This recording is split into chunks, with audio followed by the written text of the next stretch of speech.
money.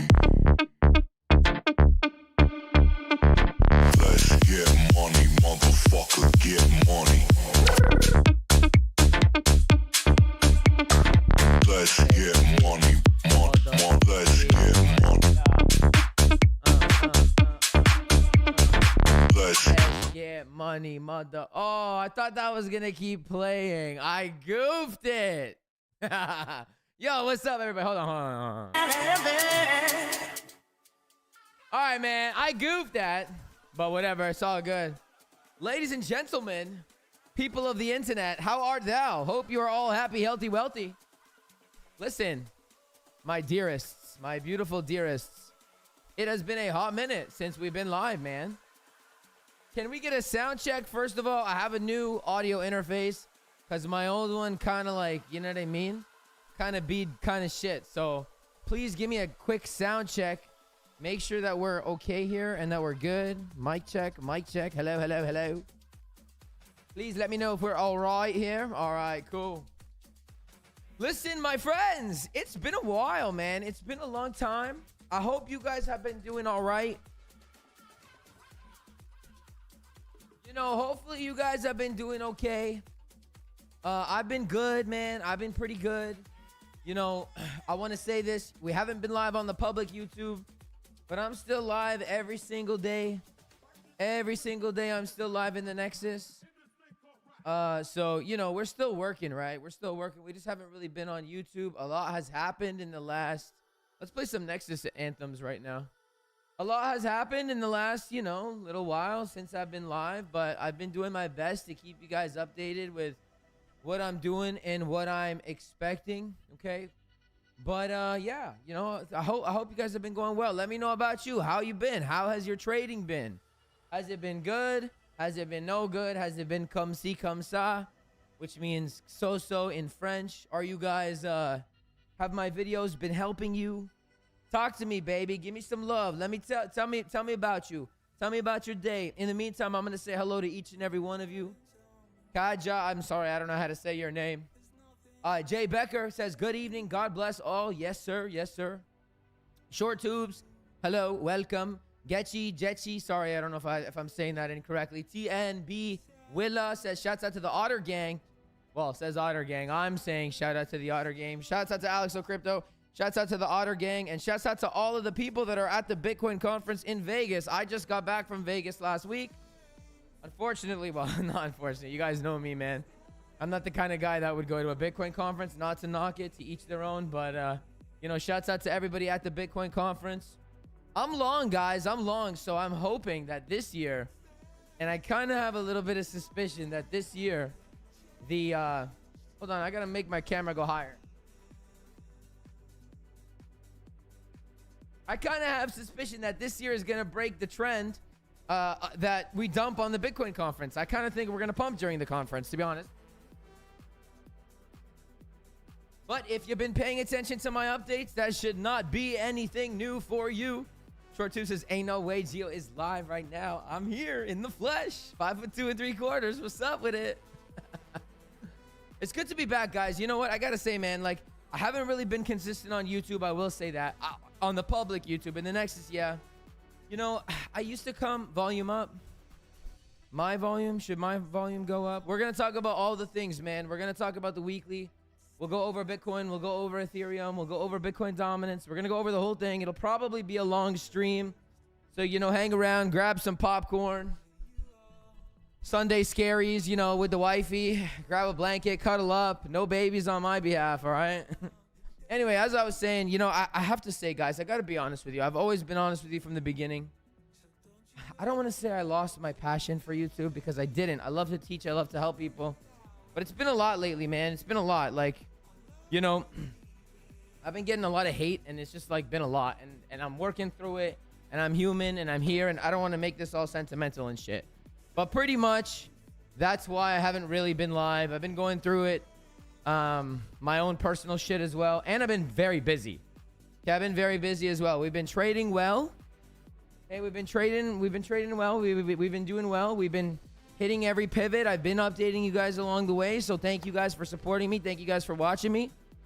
And you know, let's try to keep this let's try to make this a trend, right? Day one of like a hopefully very consistent week where I'm live, because I do miss coming live, man. I do miss it, and I do miss coming and singing and doing the whole thing. So we're gonna talk about a few things. No, Phoenix is not with me tonight. He's not feeling well. Our white bird is not feeling too well, but hopefully I'll have him live on the channel this week. And like I said, hopefully, you know, I'm consistent with the trading or with the streaming this week. I would like to be. Okay, I would like to be. Anyways, to the rest of you, is the volume good now? I hope we're all doing well. Let's get right into it, okay?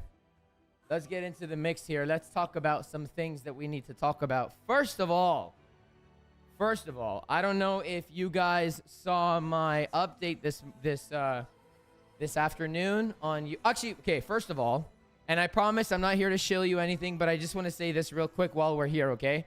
On my X, this is not really shilling. It's more for you than it is for me.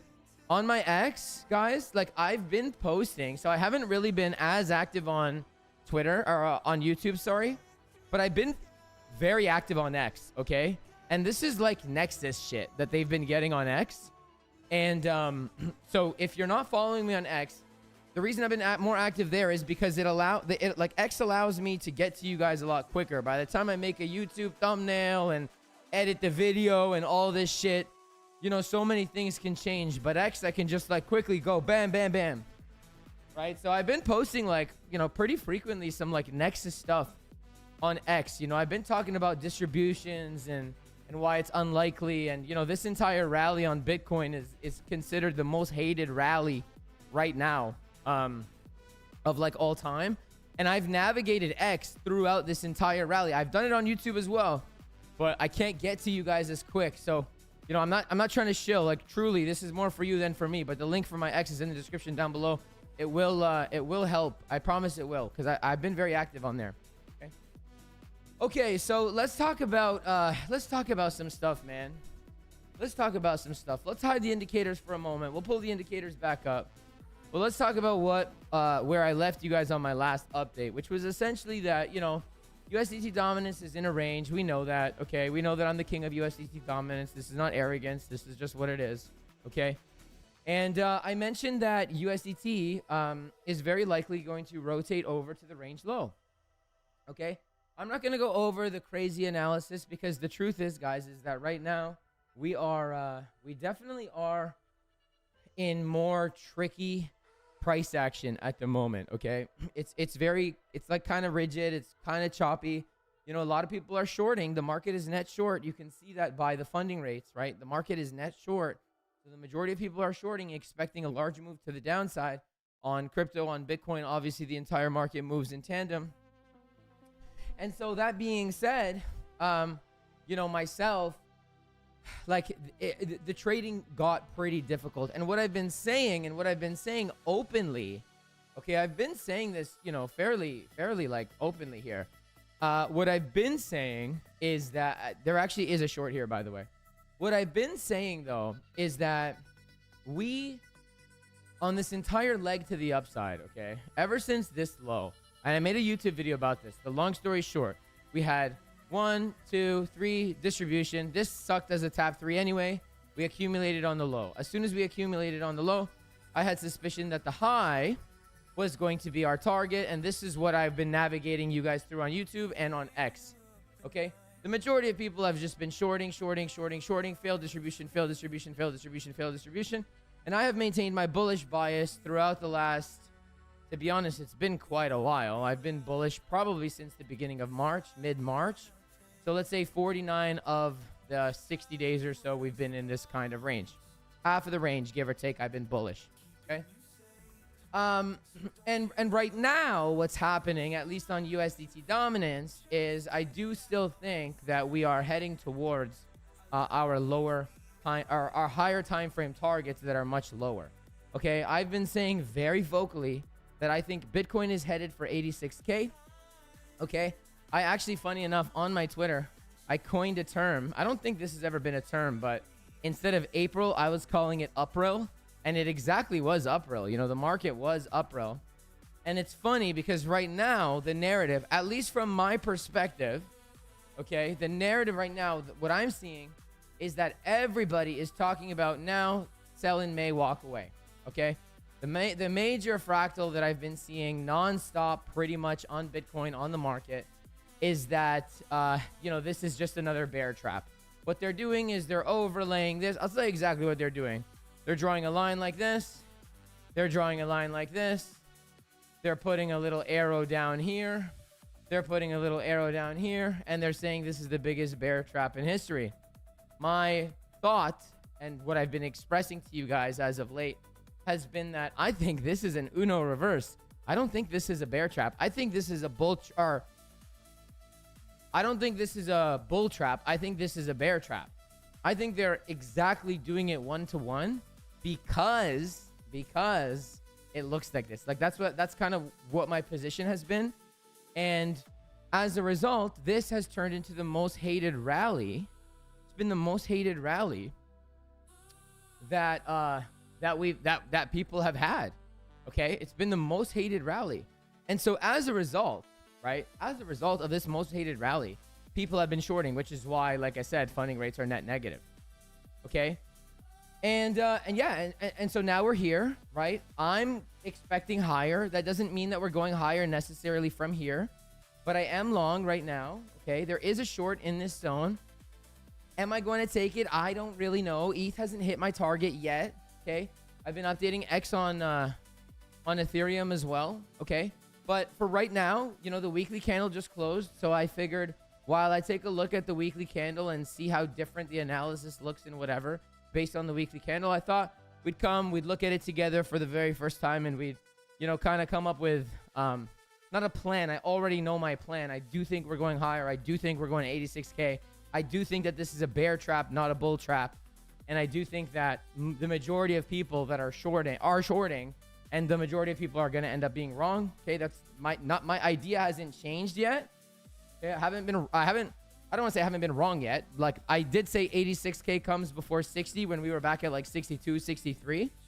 And things can change. I'm not saying don't short it, right? But I'm just saying I do think that we're still going to go higher. Okay, I still think we're going to go higher. And after seeing a candle like this, right? You see a weekly candle like this is a bullish candle. I will say that the weekly open, which is now, is not nearly as important as the monthly open, because if we close the monthly candle above this high here, which let's use a horizontal ray. We're going to use 2 rays here. If we close a monthly candle above, let's make this black so we can see it.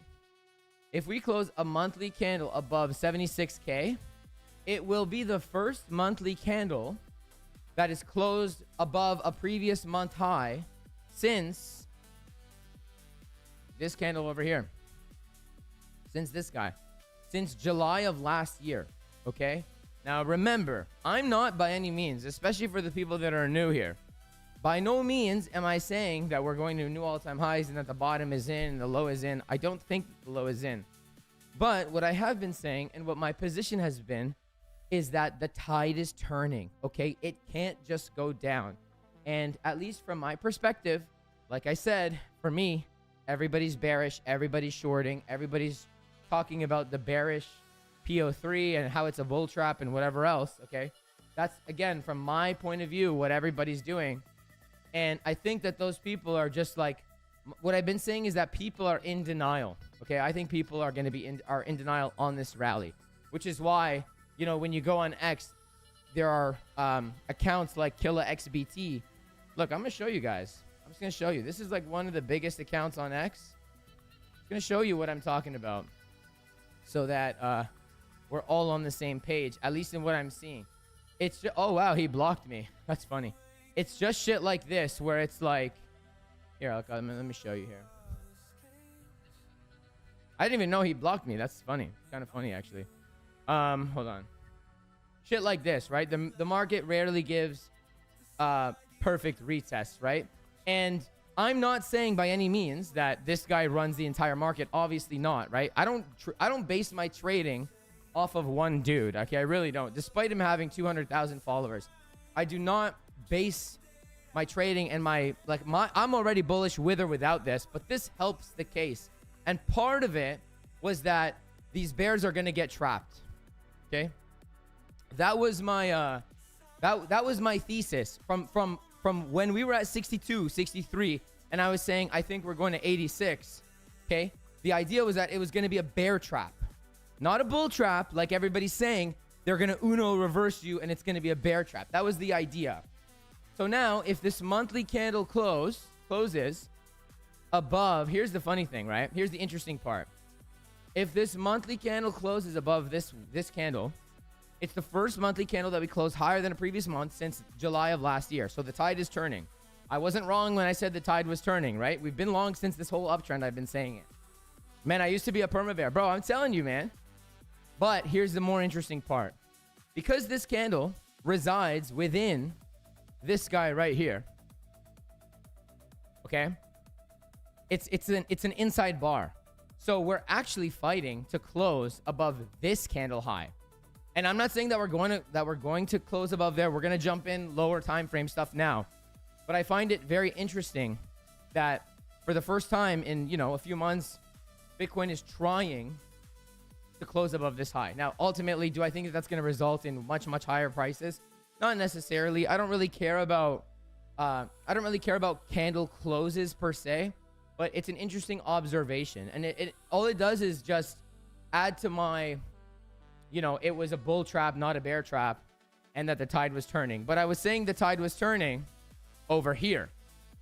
When we were over here, and especially once this accumulation happened on the break of this low. So as soon as that happened, I was like, man, I'm bullish. And I turned into a perma bull over here, right here.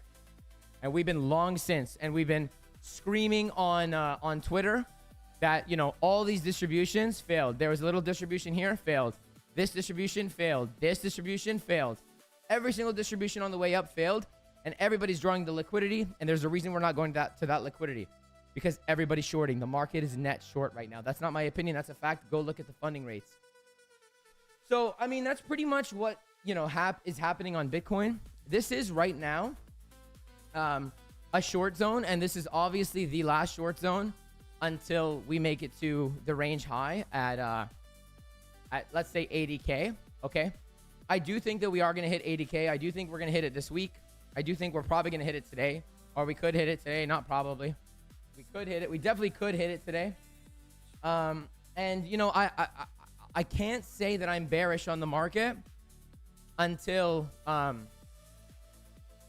we start to get real structure flips on USDT dominance. Right? I really can't say it until we get decent structure changes. And I made an entire video, a 20-minute video discussing how complex right now USDT dominance is. So, now we can pull up the indicators and stuff. Bro, I need water. I'm good, bro. I'm good. Now we can pull up the... Hold on, brother. Of all the lunatics on X, I decided to criticize a dude that has 90% correct moves for the last 2 years. You really don't get it? Look, man, I'm going to say this, bro. I don't know. First of all, I'm not criticizing him. What I'm saying is that this is what I'm seeing. And this guy is a good example of... my idea that this entire move up was going to be a let's go back to Bitcoin. The whole idea was that it's going to be a very hated rally, and that instead of it being a bear trap or a bull trap like everybody thinks, it's actually a bear trap. I'm not criticizing the dude. I haven't been watching the dude. I don't know the history of the dude. Okay? I can't say that I know the history. I don't watch him like that. I don't watch anybody like that for that matter. But I'm just showing you guys what I'm seeing in the algo. And I think I'll tell you guys this. So anyways, don't take what I'm saying for I'm not criticizing anybody. Everybody, you guys all do your thing. It doesn't affect me. I'm doing my thing. You guys do your thing. But here's what I will say. What I will say is that only in the last month or so, I really made it into trading X. Okay? I'm not on crypto X. I'm on Traders X, Trading X. And Trading X is a whole new place. Okay? Trading X is a whole new place. I'm really seeing the positions that people are taking. Before, when you're on Crypto X, everybody's bullish all the time. Everybody's saying, you know, whatever. Trading X is like people are actually putting their money, and I'm really seeing what people are doing. And again, I don't base my decisions off of other people. I frankly do not care what anybody else is doing, but I'm just saying, right? It's an interesting different perspective this time, or in the last like month or so, as opposed to like Crypto X. You know, give a link to Traders X. It's not, guys. It's not like a place you just go to. It's you start engaging with traders, and then you start seeing, like, this, for example, is Trading X, right? Where this dude is posting his trade, right? So this guy's bullish, and I'm seeing it. But before, all I would see is like people talking about blockchain and how long-term Bitcoin's bullish, and, you know, never sell your Bitcoin, like all that shit. That's pretty much what I'm talking about. So anyway, now we're here, right? Could this be the top? Yeah. Do we have a short position here? Absolutely, we do. There is a short here. I don't know if I'm going to take it. I'm not in any shorts at the moment. I am pretty long at the moment. I still am expecting higher, so perhaps these could be short scalps, right? But now that we talked about all the macro and I pretty much said what I wanted to say, let's look and see if we can get into some new trades. By the way, this trade here, I gave this trade to the Nexus. I think it was yesterday or 2 days ago. This is an 80 risk to reward trade right now, currently, that we're in the Nexus. Now, we don't always get trades like this, but I'm just saying, like, it's a pretty big trade right now. So let's see if we can get into a position right now. My idea was that the low, or like there's no real scalp shorts yet until this pink line gets hit. We can change this to a darker color so that we can see it, this purple line. So I do think that the market can push up one more time. Okay, and I'm going to put an alert on this low, and we'll see if we can get into a trade. I am looking for a scalp short, but we'll see. So right now, the only thing I can really even think of is if we come into this high and we see a structure shift, we can long the market, short USDT until this line. So that the only ideas that I have right now are this, something like this. Okay, these are not set positions and whatever. Is that, or which we're coming to now, so that's good. So now, like, longs are technically valid for me, and they're scalps. Okay, we're not longing it to the moon. And then this this high or this low on USDT, where the target for this, the target for this would have been this guy here. So I don't know the target now, but we're gonna have to keep our eye on USDT on low time frames and see what we can get into. One thing I will add is that I do still think that we're bullish, like I said, and the fact that the weekly candle just opened kind of like makes me iffy about any move right now. I think that if it wasn't for a new weekly candle, then we probably could have broken out. And if it wasn't on the weekend, we probably could have broken out relatively soon.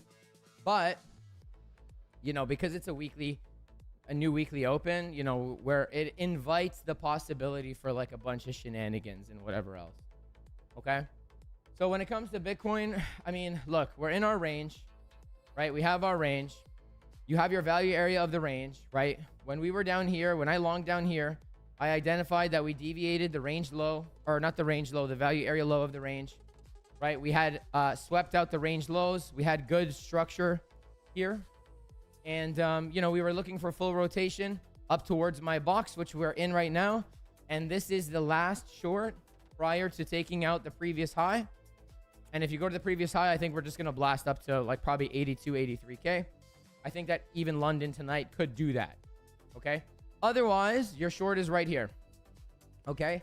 Now, the target for this short, I haven't really been around today. So I haven't really been watching it. Would I be surprised if we get a pullback to like 76K from here? Not really. I wouldn't be surprised. Surprised is not the right word.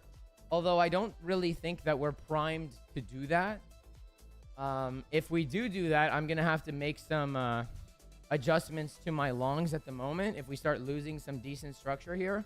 Although I don't really think that we need to go back down there. I think that all the business that we did down here has already been concluded, and that if it's ready, like if it's gonna break out, I think it's ready for it. But again, you know, we take it level for level. Okay, let me hit you guys with the disclaimer real quick. Disclaimer: all content presented is a complete joke and should not be taken seriously. Gio is an incompetent 5'2" 3/4" wannabe singing non-financial advisor. Crypto's a scam. Making money online is impossible. Global warming is real, and the Earth is flat. Viewer discretion is advised. Okay, so I just want to remind everybody, especially for the new people. Number one, if you like the content, hit the like button for me. The more likes I get, the more I can do this for you guys. Okay. Number two, don't listen to me because I think one thing and I've been decently right so far. Okay. I'm telling you right now, this is a short zone. And I'm telling you right now that, you know, if this is going to be a significant high, it's going to be from here. So you do you with just because I'm not taking it right now. I'll get in later if I feel like, you know, I'll manage my positions accordingly. Because I think it can go higher. Like, this is a short zone. We need to break this level to go higher. Okay. So don't blindly listen to me. All right.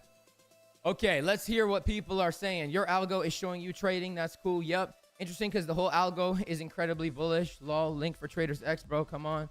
It's the algo, guys. Hoping for 80. Your algo's bullish? Interesting. That's very interesting. Very interesting. USDT has held the 21 SMA for 2 weeks now. Do you think that is strong support? I don't use SMAs, bro. I don't really use SMAs. So I can't really say.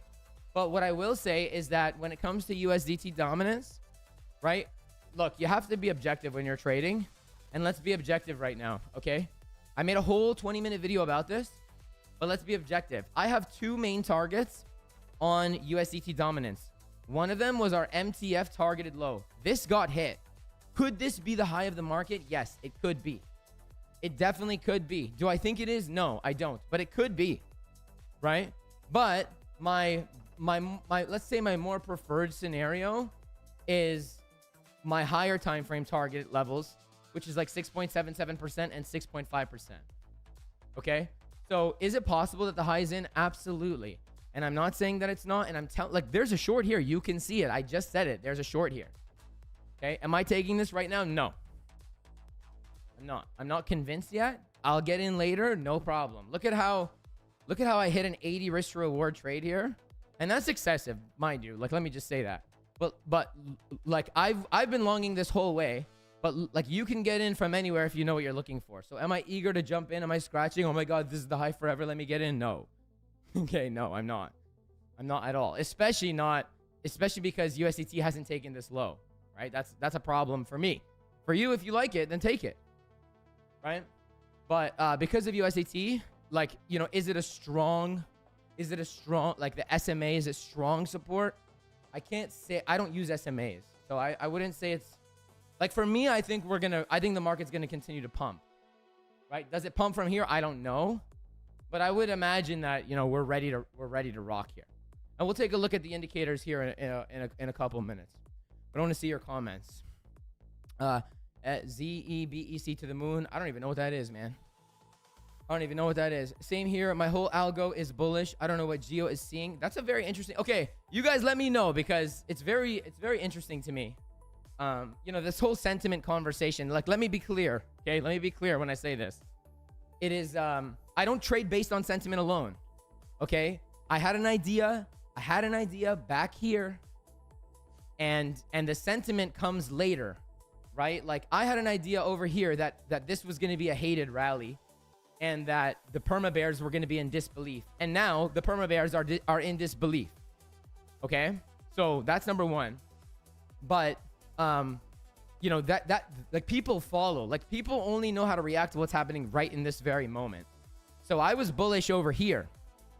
Okay. But let me know in the comments down below, or I guess not down below, but for you guys, let me know if you guys are seeing sentiment that is more bullish or bearish. So if you're seeing bullish sentiment, and exclude me, okay? Take me out of it.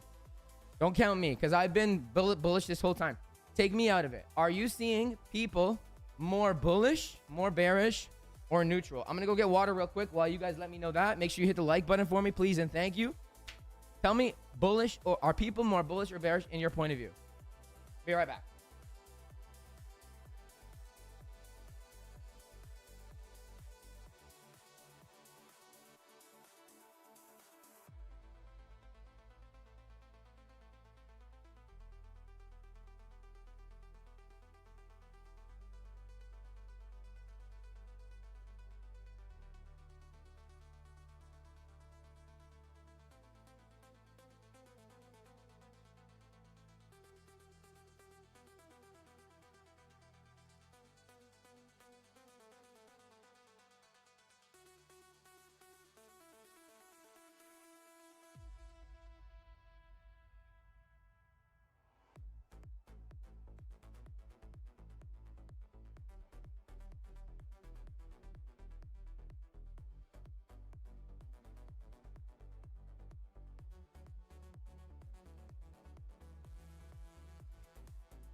All right.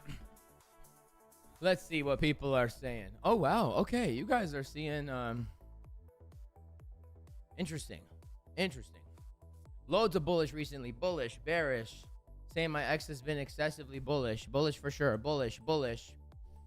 But I think people, but I think wild people that are calling 86K and above, overly bullish right now. Before today, everyone is bullish. Too many people expecting 80K plus. Mega bullish. Interesting. Bullish. This time is different. Imagine when we go above 80K, they will have a seizure.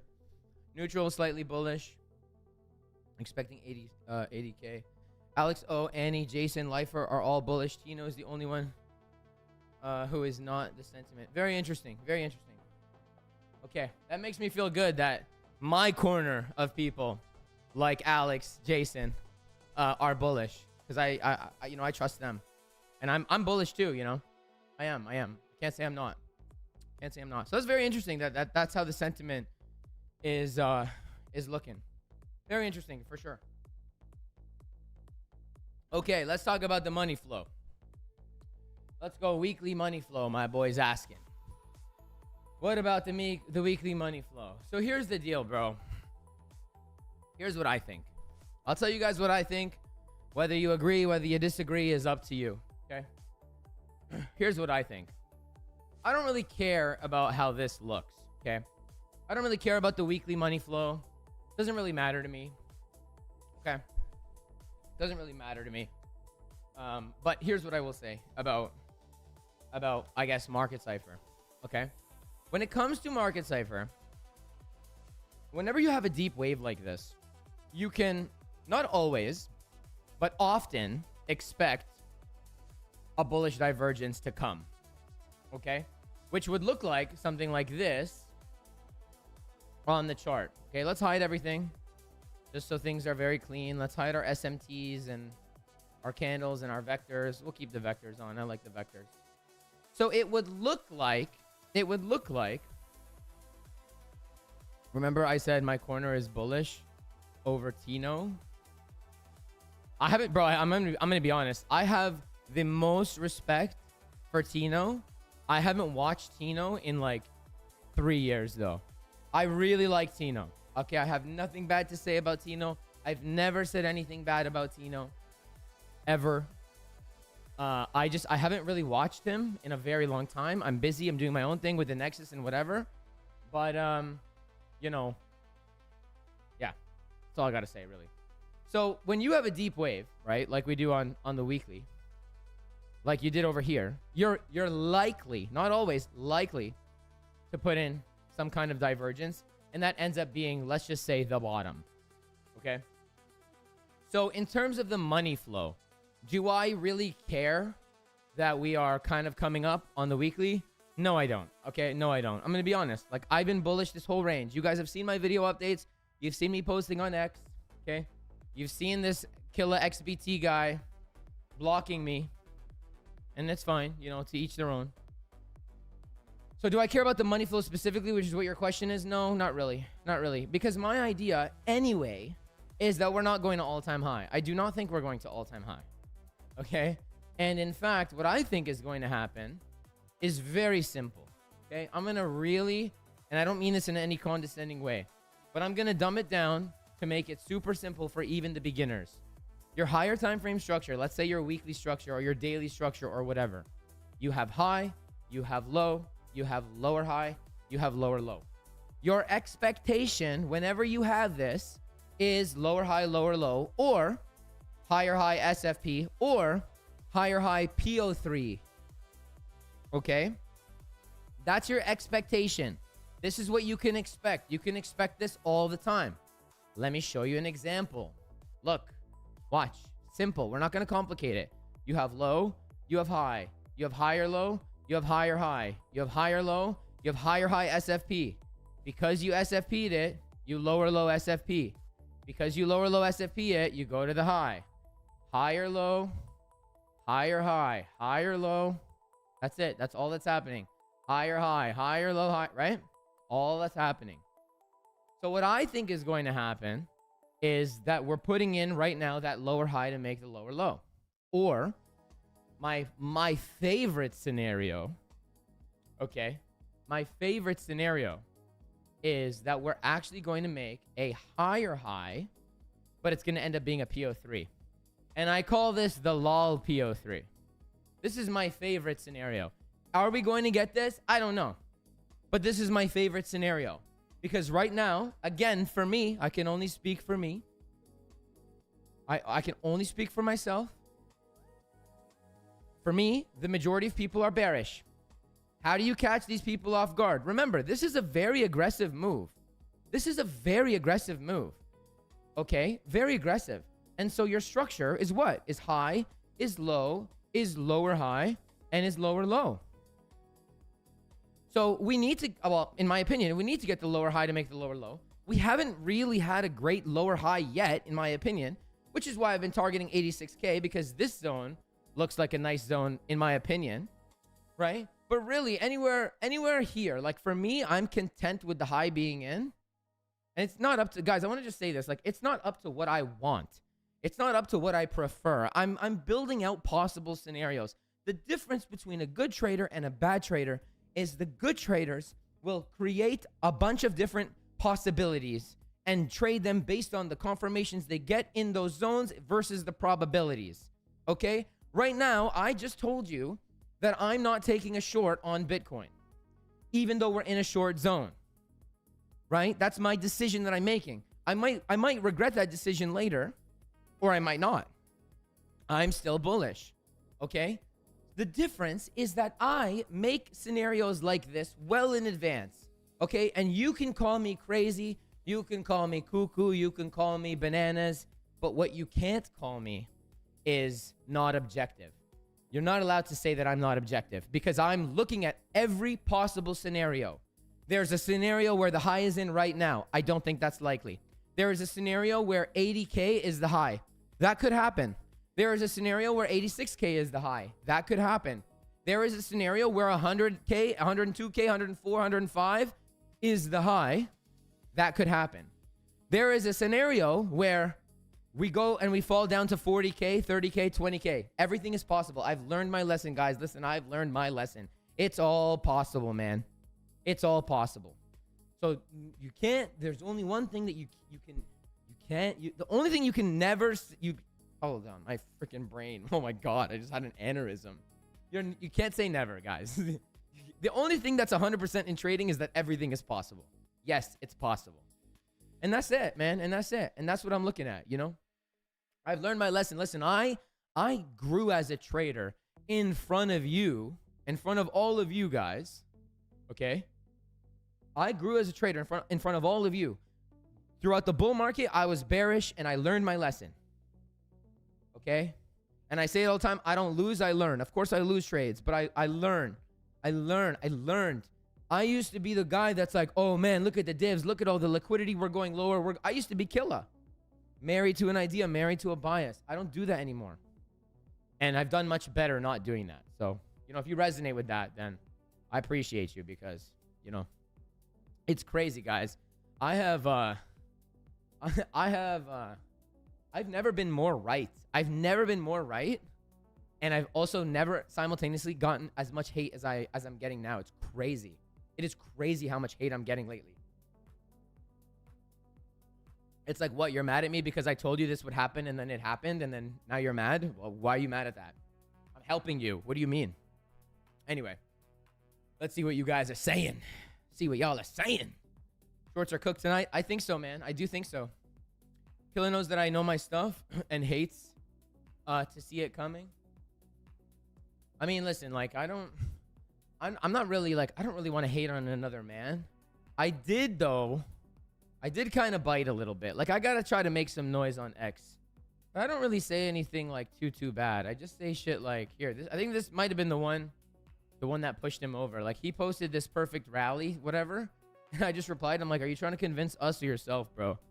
Because he's just like, it's just nonstop. And this is my point, right? This was my point. Killer right now is the perfect. And again, I'm not trying to come at him. Like, if he's been a good trader and whatever, I don't know his past. Like, I'm not coming at him. But, and I'm not saying he's a bad trader, but right now he is the perfect indicator for my idea, which is not technicals, right? Forget the technicals for a moment. Forget the technicals, okay? My idea was that we need to have a bear market rally that the bears are going to be in denial over, okay? It's no different than in a bull market when people buy the dip and then buy the dip and then buy the dip and they're just in denial. I think that, and what I've been saying is that we need to have that to the upside right now because we are so overextended to the downside. Like, we are super overextended. And now what I've been seeing is the narrative now, and I only saw this since yesterday, is sell in May, walk away. That's what these same accounts are telling you. The same accounts are saying sell in May, walk away. I don't think that this is going to be a sell in May, walk away. I don't think so. I think this is going to be the most hated May of all time. I think it's going to be a very green May. That's what I think. And it lines up well. It lines up well. It lines up well. You know? Anyway, listen, I'm a trader. At the end of the day, I don't care about the macro shit. You know, if I'm wrong, I'm wrong. Being right doesn't make you rich. Being wrong doesn't make you broke. You know? It's all about the execution in the end. So, that's it. Anyways, let's thank you for a lovely conversation. Let's kill the macro talk though, and let's talk about local shit now. Let's see if we can take some trades, baby. And do me a favor, if you like the content, and only if you like the content, okay? If I provided you value, hit the like button for me. And every 100 likes when I'm streaming, we'll do a Nexus giveaway. So we're at 39 likes right now. If we can get to 100, we'll do a Nexus giveaway. Anyway, we're done talking about everybody else. We're done talking about all that. We're done talking about high time frame shit. Thank you guys for, you know, a nice, respectful conversation. Let's see what we see here. So I told you guys earlier I wasn't gonna take any short here. Looks like I made the right decision. And the primary base case from my short, or not wanting to look. So look how this worked out here. My primary base case for not wanting to take the short was that USDT didn't take this low yet. And it's as simple as that. And look at my position. Now I didn't long, but I did say that there would be longs to this. This would have been a scalp long. Perhaps I would have added to my positions had I been paying attention. I don't know if I would have. I really don't know if I would have. I don't want to like blow smoke up any of your asses and tell you that I would have, when the truth is I don't know if I would have. But you know, the idea was there. The idea was there. We talked like briefly amongst all the macro stuff. The idea for that was there. And if this keeps dumping like I suspect that it can and it may, you know, we really we really are on the brink of an explosive move. I'm going to tell you guys that. And listen, whether you're bullish, whether you're bearish, whether you think the sentiment, you know, is aggressively bullish or aggressively bearish, or you think I'm lying and I don't know what I'm doing or this, that, and the other, all I will say is that trade's safe, okay? Because look, I know what it's like to be so fucking one-minded, one-sided, and it's not like shorting in on a short squeeze like that could, like, I don't even think we started the short squeeze yet. It really can be not fun. So just be careful. That's all I'm gonna say is whether you're bullish, whether you're bearish, just be careful. I've been down the road, okay? It's a slippery slope and you can really blow like a lot of progress. So just be careful, you know, and trade good. Like, you know, obviously practice your good risk management and everything else. You did not just say that this killer guy is another indicator. Bro, you need Nexus. Mr. Billy, come and join us, my friend. It will be an absolute pleasure for me to serve you. Shouts out to Short Tube, says, Mr. Billy, you should join the Nexus, to be honest. Very great people, very good community. Geo's always active. Look, I'm actually about to update the Nexus right now. You know, don't trade either, be aware. Or don't be either, be aware. Yeah, be aware. Be aware. Oh, yeah. Okay, let's talk about ETH BTC. Thanks for the reminder. Let's talk about ETH BTC. Okay. Shouts out to Davy. What's up, brother? We're going to moon like we've never seen before. There'll be rocket emojis flying all over X. I'm ready for it, bro. Let's fuck some bears up. I'm ready for it. Okay, let's talk about ETH BTC. So ETH BTC is another pair that I've been bullish on. Okay, I have been bullish on ETH BTC. Okay, I've been bullish on ETH BTC. You know how I've been saying, well, you might not know this, but I'll tell you now. And the Nexus can attest to this. But I've been saying that I think 86K is coming for Bitcoin. And hold on, let me just check USDT here, because if this level got hit, I need to know. No, we never got hit. We never hit that level yet. It's kind of close enough. This is the first short I would entertain if I was going to take a short. This is the first short I would entertain. But I would be very cautious because we never took that high, and I'm not taking this short. But if I was going to, this would be the very first short I would entertain. I would not have even entertained a short prior to this. This is the very first one. Very first one that I would take. Anyway, I'm not taking it. Okay, I'm not taking it. Anyhow, though. So, ETH BTC. Or, sorry. Well, okay, we need an alert on this low on USDT. ETH BTC, though, okay? I've been bullish on ETH BTC. I've been bullish on ETH BTC, okay? And I think that Ethereum, by the way, I'm going to talk about ETH BTC, but I'm going to be very, very quick about Ethereum. Long story short, in regards to Ethereum, we have a Model 2 distribution, okay, which I have suspicion that our Model 2 distribution might fail. I will know if this Model 2 distribution fails probably in the next day or so, okay? If this Model 2 distribution fails, we're going to know because of this supply zone, which ends above 2408. So in my opinion, if we can get above 2408, it's a backtest long on Ethereum. And if Ethereum goes to the range high, that's the next POI. There's nothing between 2408 and 24, let's say 68. If it goes up here, I don't think it's going to SFP this high. I think it's going to blast off and go straight to 2800. Okay? So when Bitcoin's at 86K, I think Ethereum is going to be at 2800. That's something that we've been talking about for quite some time now in the Nexus, okay?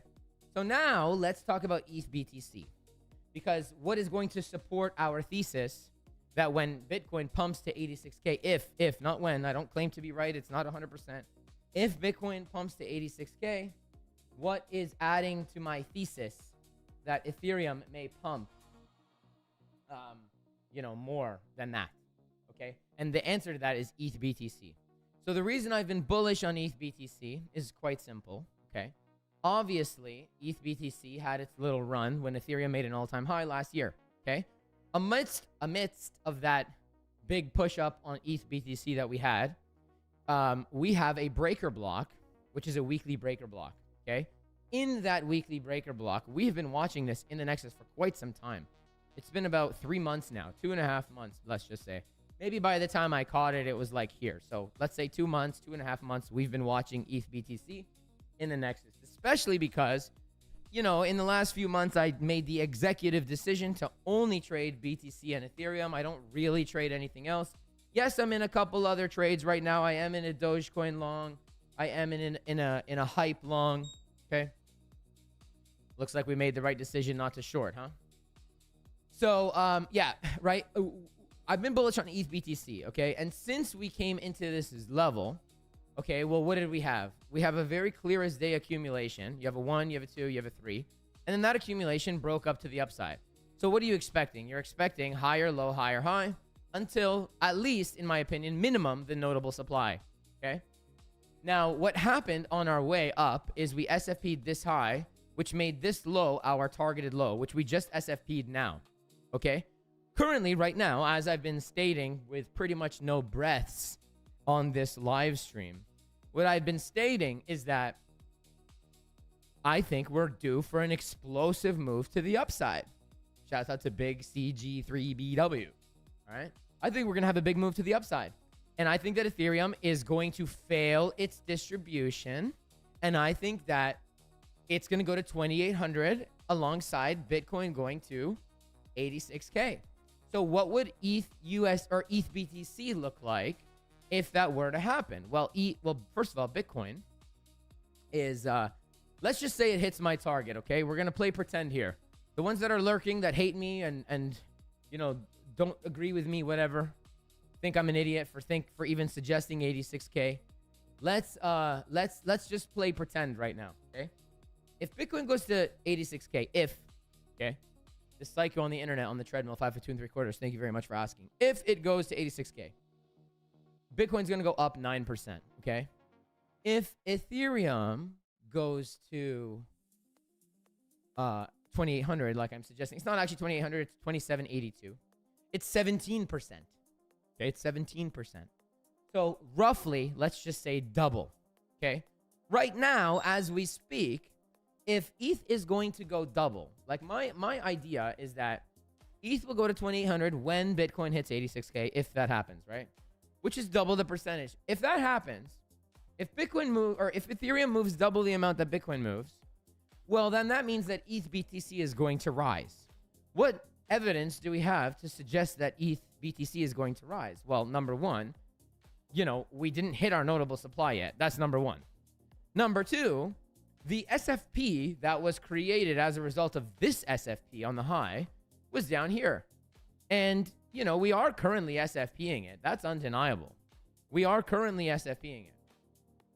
So if we are SFPing this low and Ethereum is destined for higher, I mean, what do we have on ETH BTC? First of all, this is easy liquidity to come and take. That's number one. That's very evident. Okay. But second of all, like I said, we didn't really hit our supply yet. And any idea of ETH BTC dropping is countering the higher time frame idea that this is a weekly breaker block and you accumulated in it. So I'll tell you this, whether or not ETH dies or doesn't die is irrelevant. But what I will tell you with confidence is that I'm bullish on ETH BTC, okay? ETH BTC can still pump if ETH USDT is dropping. So don't take what I'm saying. Don't, you know, misinterpret what I'm saying. ETH BTC, in my opinion, is bullish. That doesn't mean ETH is going to go up. We just talked about the distribution on ETH. And we, by the way, just hit that zone right now. So if you didn't short it, like I said, I'm not shorting it. Well, then GG for you. And that's a clean break. That's not an SFP. It's backtest longs only for me. There is no way I'm shorting anything. There's not a chance. No way in hell. This thing can waterfall very, very badly. I do have to tell the Nexus right now. I got to update them. So let me show you guys what I do on a regular basis here, my friends. Okay, shouts out to the Nexus. Shouts out to everybody in here. One love. Hope we are all happy, healthy, wealthy. This is what I told them earlier. Look at this. I said USDT pink line. We changed it. It was the same line. Pink line is NNTP, which is non-negotiable take profit. Any reconfirmation before then is a long. Nexus, if you're in here, Show me some love, baby. USDT. Pink line has been neutralized. Nexus new. If y'all are in here, give me a nice Nexus emoji. Let's show the people how we do. And yeah, guys, that's it, man. You know, that's really what's been going on. I've reserved my bullish bias the entire time. We're here. We're making money. We're blessed. We're truly blessed. I'm doing my very best to help guide you guys. You know, I'm not always right. I'm not always going to be right, but I do my best. And lately, my best has been not missing. So I'm very happy to be not missing. Congratulations if you've been listening to me, because we're about to take the high. Sorry, Raven. Sorry, broski. But, you know, I had your number this time, but next time I'm sure you'll have mine. So it's all love, man. It's all love. Shouts out to Alex. Shouts out to Mike, bro. Mike, wow. That is a name I haven't seen in a long time. And it's not because of you. It's because of me. I haven't been on YouTube, man. I haven't really been on YouTube.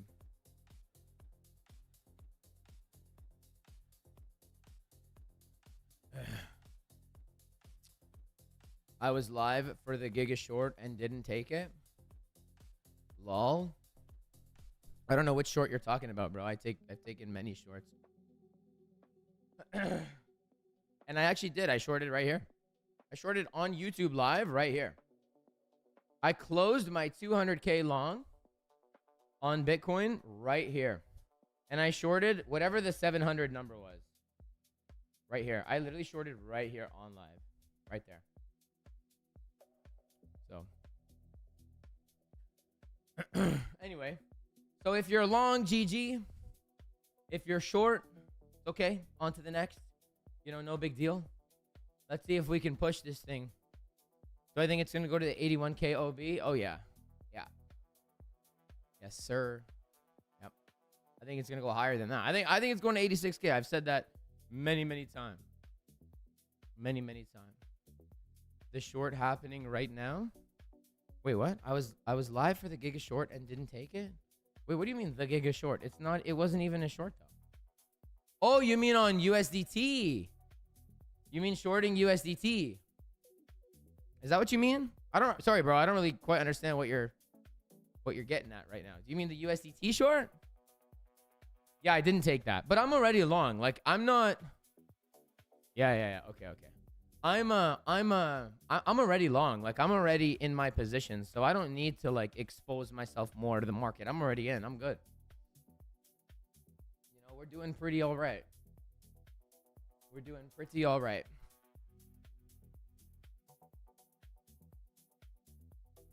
ETH is going to be, you took the long exactly when I marked that on USDT. ETH is going to be the one. I'm telling you, ETH is going to outperform. In my opinion, ETH is going to outperform Bitcoin by double. And if this zone fails, as I have said many times, I think this zone is going to fail. And you can see that it's failing. You can see it. If this fails, I'm not saying it will. I'm saying if it fails, it's longs only, guys. Like you can look for me. You can do what you like. You know, I've played the perma bear game before. I've played that game before. In my opinion, I think ETH is going to 2,800. I've said that so many times. 2,800. And if it, you know, if it works, cool. If it doesn't, whatever. You know, we're gonna take many trades along the way. So, where can you trade USDT itself? It's even easier. If you could trade, bro, if you could trade USDT dominance,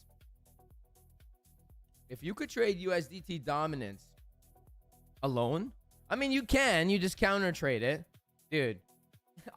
You don't even need to look at anything else. USDT dominance is the #1 ticker. Every other ticker is Mickey Mouse. I'm telling you guys, and you already know that, man. I've made videos for you guys. Did BTC take this high yet? Did we take this high yet? Let's check. I find it very... Oh, yeah, we did. Wow. That is the most shallow SFE. Is that even an SFE? Yeah, that is an SFE. Okay, that is technically NNTP. And our long that we did in the Nexus a couple days ago is at 125 risk reward trade. I'm going to show you it. I'm going to show you guys here real quick. Now, this is not a typical trade, by the way. Let me just say that. And I took profit along the way. But let's 125 risk reward, anyone? And then TP hit, new high on BTC. Nexus new times 2. Let me show you guys this trade exactly, okay? Let me show you. So this trade was taken on, look at the time. So it was right here. It was April 25th at 3:45 p.m. Let's go find it. April 25th, 3:25 p.m. Right here. We were right here. So I drew for the Nexus that USDT, look at how, funny enough, USDT dominance is always the answer. And as soon as I saw this on USDT dominance, I ended up taking the trade. I said, look, right here, I drew it. And then I told them, so what did we say? What was the time? So 3:45 p.m. Let's actually zoom in because we're on a high time frame right now. Let's zoom in here. 3:45 p.m. So I told the Nexus, I tried this SFP at 352. So we were right here. So for the Nexus, let's just say they took it when I did it. It was not 150 risk reward. It was 30 risk reward. Okay, that's fine. That's still cool. They knew the level. They knew the zone. Okay. And then I told them that I de-risked it. And look at this. Like by the time I said I de-risked it, we were only $100 away. So, you know, it's not like I'm not here telling these guys like way fucking later, you know, like a lot of people do.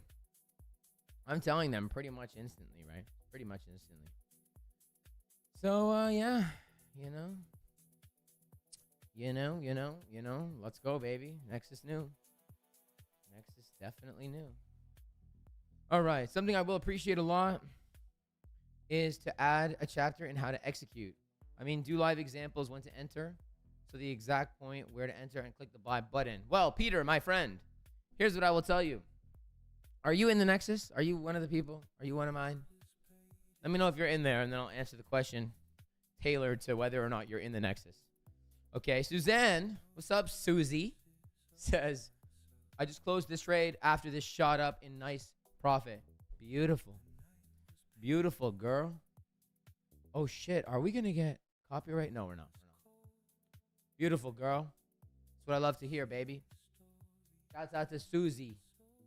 Suzanne. All right. This is an NTP, though. You should technically TP here. Okay. I mean, you do you. I am not a financial advisor. No, I am not. No, I am not. Not at all. So you do you. I do want to take a look at, like, futures, too.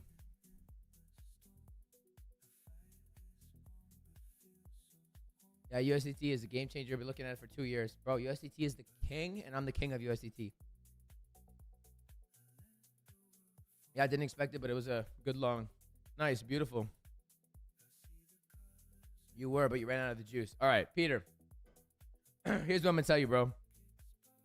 So in the Nexus, we have, I feel like this is like me shilling. I'm not trying to shill. I'm just answering the questions. But we do our live streams every morning, okay?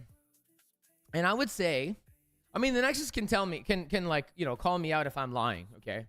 But I would say that on average, we probably take in the morning, right? Here's the thing. You can't just take a trade just to take the trade, right? You can't do that because it's like there needs to be a trade, right? There needs to be a trade. You can't just take a trade in the middle of nowhere.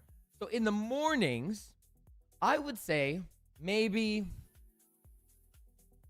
I can't really give an average, but, or I can try, like maybe 1 to 2 times in the week, we actually get a trade. Or maybe like 3 times, and then it'll be like 2 wins and 1 loss. Maybe. Like it depends. It depends on the day. And they see me do it live every single morning when I enter.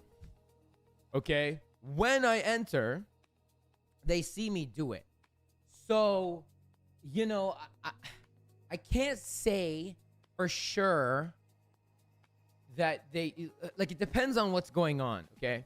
But to answer your question, in the actual, because you were there before, so in the Nexus course that's out right now, you can, you learn how to execute, right? You wait for lower time structure flips and, you know, this, that, and the other, fine. In Module 7, which is currently in progress, which I'm working on, you're going to learn how I enter using Market Cipher. Because for a very long time, I really took Market Cipher away. Not because I wanted to take Market Cipher away, but I moved it away because I couldn't bridge the gap. This is TP, guys. This is TP. I'm gonna TP my ETH. When you see this, yeah, I'm TPing. Let's TP here real quick before I get carried away. We'll take 30 ETH out. I'm only long 60 Ethereum right now, but it's okay. We're up good profit. It's up good profit for sure. For sure, we're up good profit. Let's take 50% out. Same with BTC, and then we'll get back in. I'll get back in. I have no problem going back in.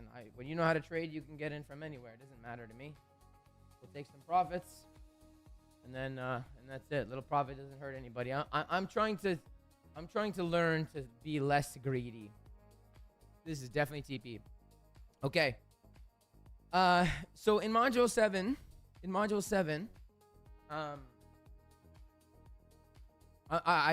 I'm gonna teach you guys how I enter using Market Cipher because I couldn't bridge the gap. Here's the thing. I always traded smart money, okay? I've always traded smart money.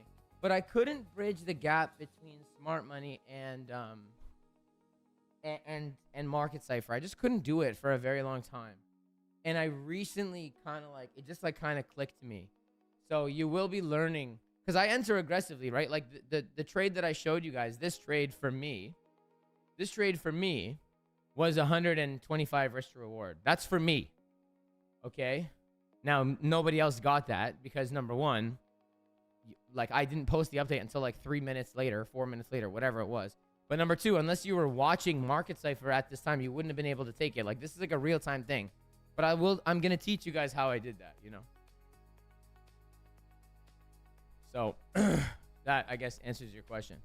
I just made $300 on my funded from that trade. Everyone join the Nexus.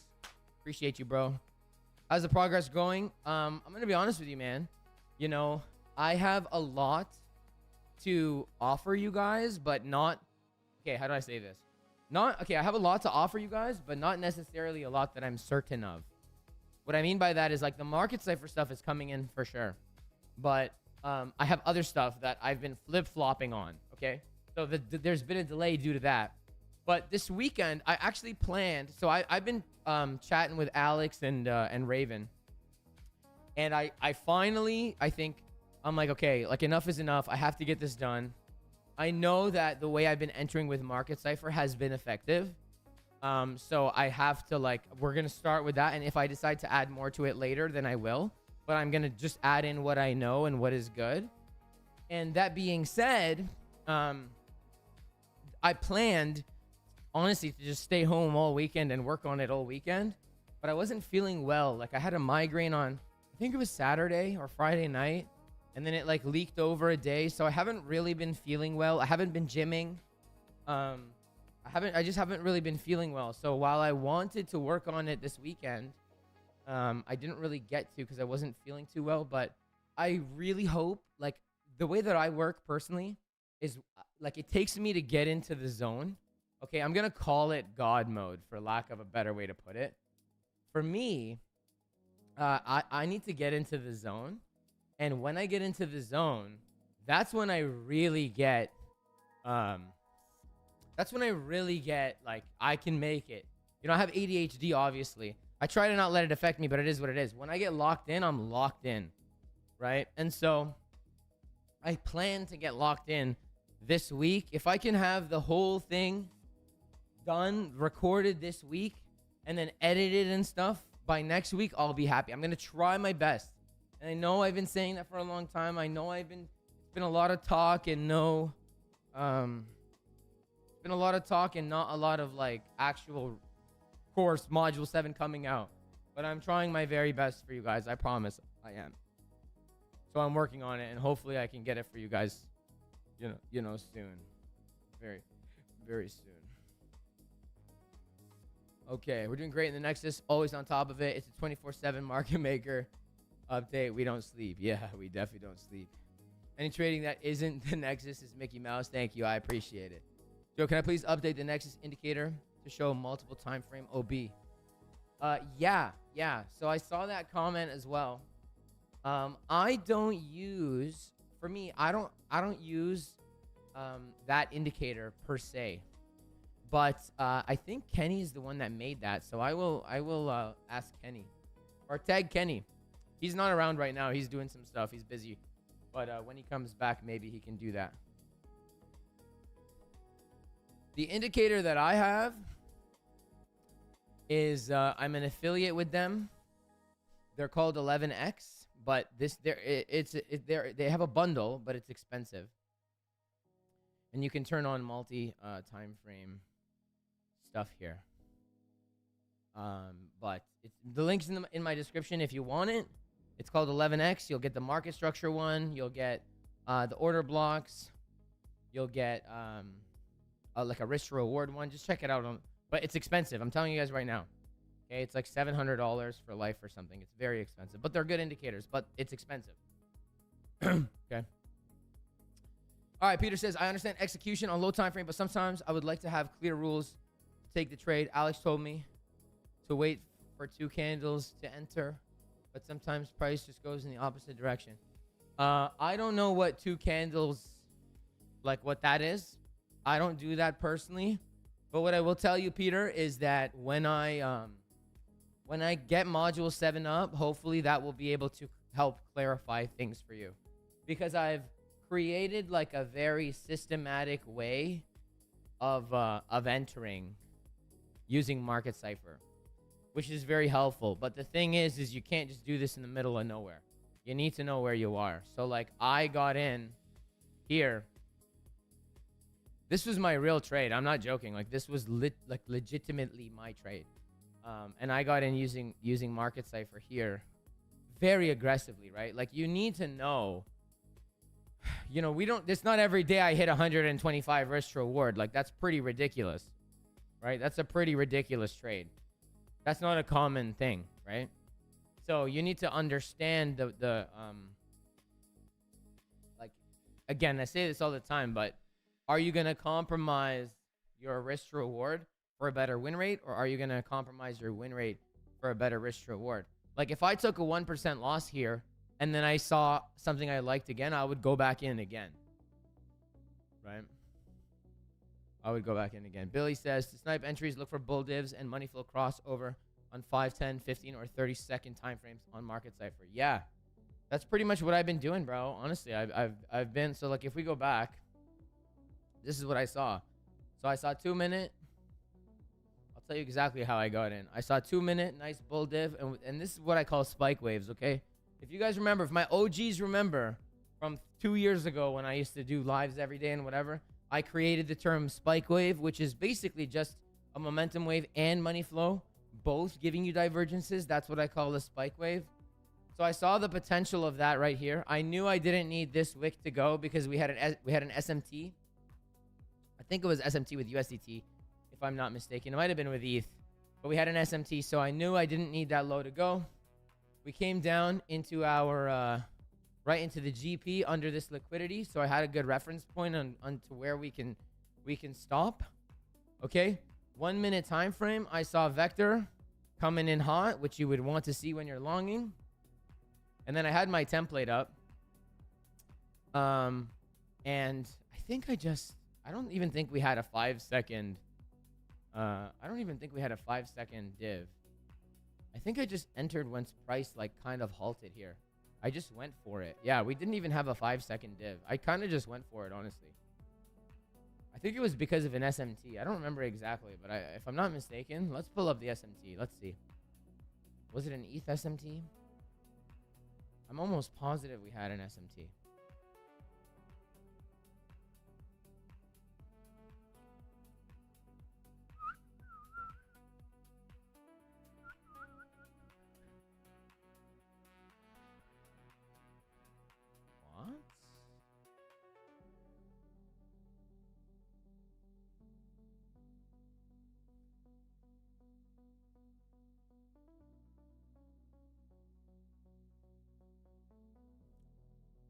Huh. I thought we had an SMT. I guess not. I guess not. Okay, then I got lucky with that entry. What do you want me to say? I got lucky with it. Nonetheless, that's how I've been doing it lately, though. That is absolutely how I've been doing it. Now, this SFP sucks. If that's the high, oh, man, that is really bad. That is really, really bad. That is really, like, it. When I say bad, I mean it's the worst case scenario. It's the worst case scenario if that's the high. Because it's like the most shallow shit ever. And then now we have to, now when trading that, okay, when trading it, this is a problem. When trading, it's like now we have to like have this in the back of our mind. Is that a double top? Is that not a double top?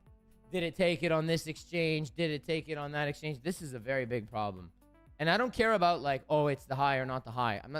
I'm saying in terms of strictly trading, this makes it a lot harder to trade if that's the high. I don't think that's the high. I don't think so.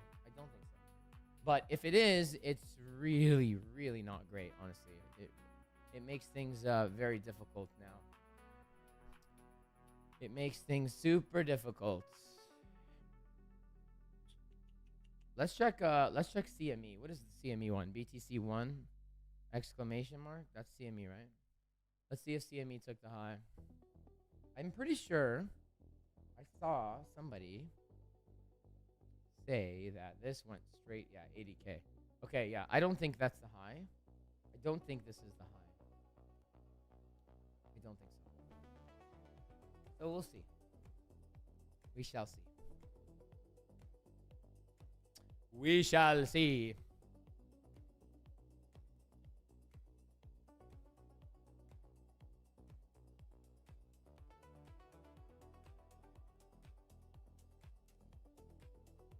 It took the high on pretty much every exchange. You know what? Let's check Coinbase. I hate when it does this shit, man. I honestly hate it. It's so annoying. Did Coinbase take it? Okay, Coinbase didn't take it. CME didn't take it. I really hope that that's not the high. I really, really hope. And again, I don't care about like it going higher. I'm not talking about the macro shit. I'm talking specifically for trading purposes now. I really hope that's not the high. I don't think it's the high, but I hope it's not. I hope it's not. I really hope it's not. I don't think it is, though. I don't know why it would be, honestly. Yeah, I don't know why it would be. I could see us... So, the low that we just put in, like this low, I could see this low go. I could see something like this, where Bitcoin comes down, hits like 78, and then goes back up. That I could see happen. Which would be the reverse on USDT. And the reason I'm saying that is because this... So, our range-based... Whoops. So, our range-based supply here got mitigated. Right? But this guy, we're on the 3-minute time frame. This guy here is not mitigated. I don't think. Let me just double check. Yeah, that's not mitigated. So I could see. Here's what I'm. Okay, I will take a new trade if I see what I want to see. Here in a second. This guy right here. That is another long. I'm not shorting anything right now. I kind of can't really short right now, unfortunately. We've come too far to give up who we are. So let's raise the bar. Okay, pretty much either one of these three zones. So earlier on the stream, when I had my block drawn here and I said there's a continuation, these are both, all three of these, the 1, the 2, the 3, these are all those are all continuations. For me. So I would long, let's put some alerts. And it wouldn't be, like, we would just be targeting that high again. We'll see if we get it. I don't know if we will. I have no idea. We shall see. What you guys saying? I gotta stop walking, man. My legs, I'm getting tired, man. I'm getting tired. Try to be more active in the general. Yeah, come, man. Come hang. I've been following you since the start of the channel. Hope to be at the same level of trading as me. You will, bro. You will. Listen, Peter. The best advice that I have for you, sir, is this, man. This is the best advice I have for you. And I've said this many times on the channel. There is power in your words. Okay? So don't say hope to be the same level as trading as me. You will. You will do it. You will. It will happen. Not you hope. You will. Say it out loud. It'll happen. There's power in your words. All right. Notice says Hopium is kicking in right now. Clear M pattern, 1 hour time frame. Let's check the 1 hour time frame for our boy Pita. Clear one M. What do you say? Clear M pattern. Yeah, I mean, I would definitely say that it's an M. I wouldn't necessarily call it a confirmed M by any means. Like, I'm not here eager to hit the short button and go home type thing. I'm definitely not doing that. But could that be the high? Yeah, it could be. Could be. Could be. I don't like it just because of how shallow that shit is. That's really like, you know, it could. I'm not saying it's not. It definitely could be. It definitely could be the high. Or at least a high. Maybe not the high, but like a high, maybe. Although, it's not really my preferred scenario right now. But again, you know, the market doesn't move based on what I prefer. I don't think I would take this trade. I think I would take this guy. So, let's see. What did we come into? Probably like the 786 is my guess. Let's see. Yep, 786 perfectly. Pretty much perfectly. So, yeah, I don't know. I mean, like, longing here is very risky, although I don't think we're ready for a big reversal yet. Could happen. Definitely could happen. I'm definitely not advocating to... I took profit. You guys saw me take profit. Like, I'm definitely not advocating to long now. You know? I just hope that that's not the high because it makes it harder to trade. I don't care about it being the high or not being the high. It makes it harder to trade. Although I will say, like, when you look at the 12-hour time frame, this shit does not look like it's gonna stop. You know, I've been saying since, I think it was the 18-hour I was looking at. Back here when I was bullish in the first place, like over here, I was saying that this shit looks like it's about to move up to 86 minimum. And that's why, you know, I've maintained my bullish bias. I'm still bullish. I still think we're going to 86. Things could change. I could make a video tomorrow and be like, my legs are tired from walking. Listen, I'm no Jason Casper. I can't walk for 17,000 hours. My 5'2" and 3/4 legs are tired, man.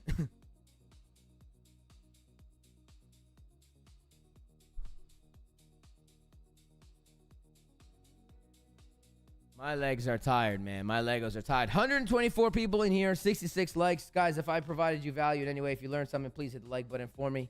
If you love me, if you hate me, if you like me. I really appreciate it. And thank you guys for kicking it with me on my first live stream back in a hot minute. You know, we'll keep doing it, man. We'll keep doing it. Maybe I'll go live for New York Open tomorrow. I know all the people are at Bitcoin conference right now. So, maybe it's my time to insert myself and steal all of the watch time. Shouts out to my friends at the Bitcoin conference. Hope you guys have a good time, man. Hope y'all have a good time. Let's have a little bit of fun, man, while we wait here. I really hope that the low's not in. Or the high's not in, I mean. In a city. All right. Let's change up here. Where's my OBS at? Here we go. All right. I pick up whenever you call. Okay, let's check real quick. Can you guys hear me well or nah? Y'all should be able to hear me. I can move this camera down now. Oh, man, if that's the high, that's going to suck.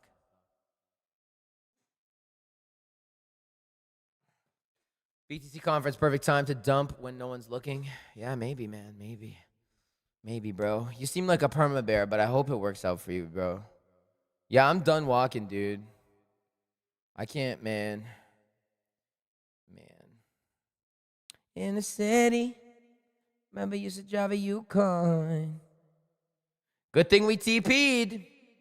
You see why we TP? You see why we TP? All right, what's USDT doing? USDT will give us the answer. I don't like this zone.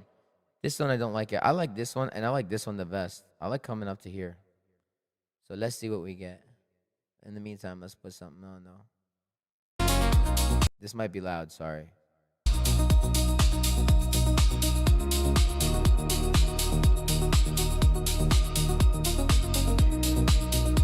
Has there ever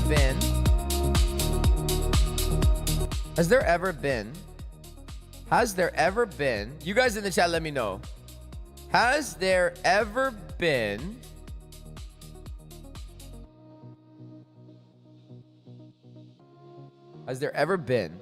a Bitcoin conference where price didn't dump like profusely, like it always fucking does, and it pumped instead? Has that ever happened in history? Turn down the reverb. I was gonna sing, that's why. In the city, remember you used to drive a Yukon. Damn.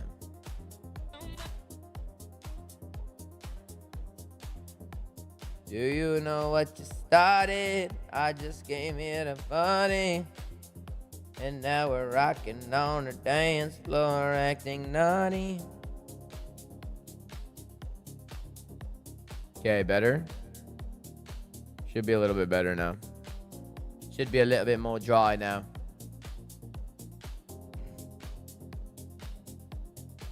Oh yeah? Wait, it has pumped before?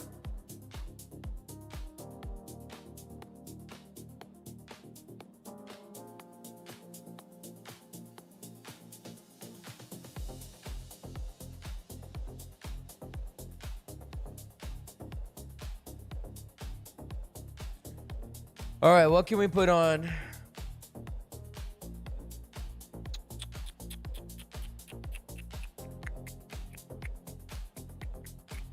Hey, pretty baby. I kind of have a headache, but...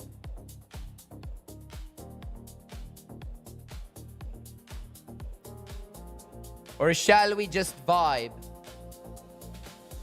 Let's see what we're doing here.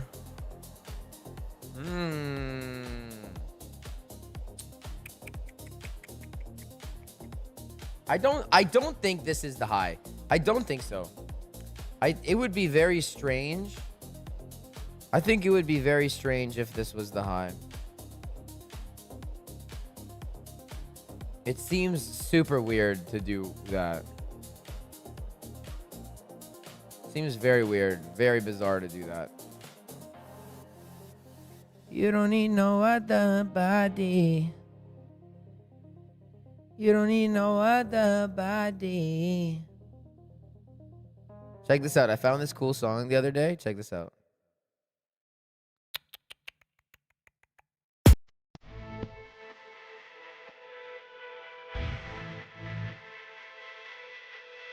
Sorry, that was loud. I'm sorry.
This guy.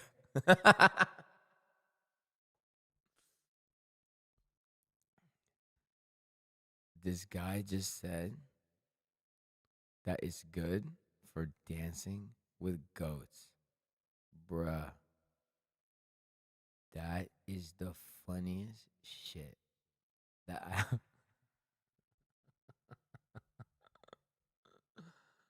It's that's so funny, bro. Oh man, that is good. That's a good one, dude. That is a good one. All right, let's look at ES and NQ. Let's look at ES and NQ. All right, let's talk about ES and NQ because I actually I have a funded account. I have a what is it, 50K? I have a 50K funded, and I'm down $160, $167. I'm down. But yeah, I want to. I gotta get on this. I gotta get on my futures shit again. So let's take a look. Okay, what was your question? Do I think that's the low on ES and NQ? Which low are you referring to, bro? I'll tell you this right now. I can already tell you. Like, okay, ES. By the way, guys, if the echo is too annoying, just let me know. Okay. Here's what happened on ES. Okay, we had a range, very clearly, very clear range. We deviated the range low. We had an SMT on the low, I believe, if I'm not mistaken. Nonetheless, there was an accumulation here on the low. You popped up. Easy return to zone, pop up. This has the potential of being a bearish PO3. Why is it unlikely to be a bearish PO3? Two reasons. Number one, horrible return to zone. Horrible return to zone, right? Look at the difference. Let's hide all the indicators. Look at the difference, right? This was a PO3, right? Range, manipulation, expansion. Look at the difference. Look at the return to zone. This now has the potential, keyword is potential, to be a PO3. But what makes it unlikely? Number one, it's a very bad return to zone. This is a V shape out. This is not bearish. That's not bearish. Sorry to tell you, that's not bearish. If you're bearish on ES, could work, but you're fighting a lot. Okay. Second of all, this right now, currently, as we speak, is what, my friends? I'm not going to tell you guys. You guys are going to tell me the answer to this. What is this? What is that? You tell me. While while I listen to my to my goat music. That is so funny. Oh my days. All right, I'm going to put the music again, all right? Don't get don't get scared, okay? Not scared, but you know what I mean.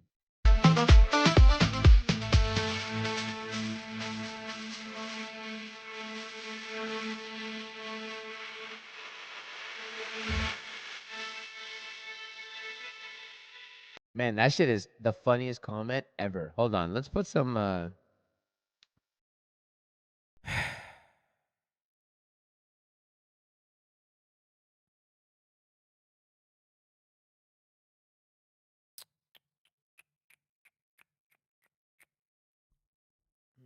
want to like vibe right now. I want to chill. I don't want to like. All right, let's do this. I didn't get copyright when I did this on my YouTube video today, so hopefully I don't get copyright here.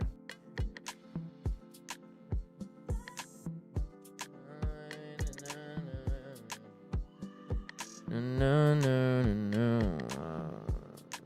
All right. Here's what we're gonna do. We're gonna turn this down because this is a heater. You winner. But I need you now.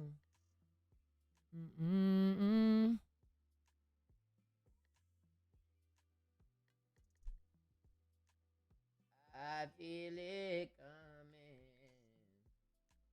And time is of the essence. I just want to like chill out, man. I just want to chill out. Is it a valid M1A? Let's look into it. Let's look into it. Where's the music? Can you guys hear the music at all or no? How about this? Let's do R&B, no copyright. I feel it coming. Time is of the. All right, let's do this. If it's like bad mic check along the way, just let me know. Sorry guys, I'm indecisive, man. All right. Hold on. I remember Jay told me this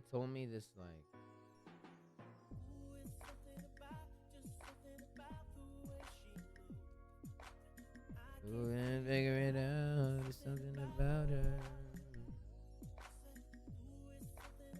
Oh, okay, I found it. We're gonna do this. We're gonna copy Jay's music. Let's do sure. Let's do this. Now I'm not a rapper, so alright. Let's do that. Okay. What's it called? Yeah, so it's a reaccumulation. Is it still a valid M1A? I would say from the looks of it, it does look like it. Yeah. Yeah, it does look like it. Yeah, that's an accumulation. That's an accumulation, and you're breaking up. There's nothing bearish about ES right now. Let's take a look at NQ. Yeah, there's nothing bearish about this, guys. Nothing bearish. This is what you're fighting, not you. But I'm saying, if anybody's bearish on this right now, what are you bearish on? Truly, and I don't mean this in a condescending way. Tell me, what are you seeing that I'm not? What are you bearish on? If you're bearish on this, what are you bearish on?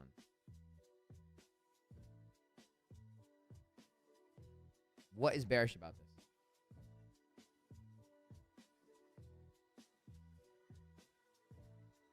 I need to know. There's nothing bearish about that. Now, understand that me saying there's nothing bearish about that, that doesn't mean that you can't get something like this first, right? And you can't get a move down. I'm not saying it's going to go up from here. But in the grand scheme of things, this right now currently is not bearish. Volume. I don't ever have volume up, but it doesn't really look what's bearish about the volume? I don't really use the volume indicator. I mean, I guess you could say this, but also the volume could just pick up and it could just do that again, right? I don't really use volume, so I can't really comment on it.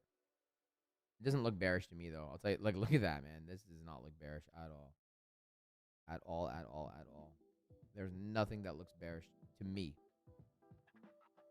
Yeah, that's that. Yeah. I wouldn't want to get in front of that train, in my opinion, but you do you. You do you. All right, let's see what we got going on Bitcoin over here. So I don't think the high's in. I do think the high could be in right now, but I hope not. It makes it a lot harder to trade, and I don't believe it. I think that we would continue higher. We did get a rejection on USDT from this level that I had circled. So there is a continuation long there, although you're longing the top, and you got to understand the probabilities if you took something like that. So love from India, bro. Please, one trade need, please. Bro, I can't just put you listen, shouts out to you, man. Thank you for watching from India. Shouts out to India. But I can't you can't just pull a trade out of nowhere, you gotta. There was a trade here while we were on stream, and then I guess you could have tried that. I didn't take either one. I'm already exposed to the long side. If I'm gonna take anything, it's probably gonna be a short, and I'm not ready to short yet. Not at all. There's nothing to short yet for me. Again, if you're short and you're shorting and you're happy, you do you. For me, I'm not convinced this is the high, and I don't have a short yet. For me, I'll get in later. I'll get in tomorrow. I'll get in lower. That's okay. I have no problem getting in later.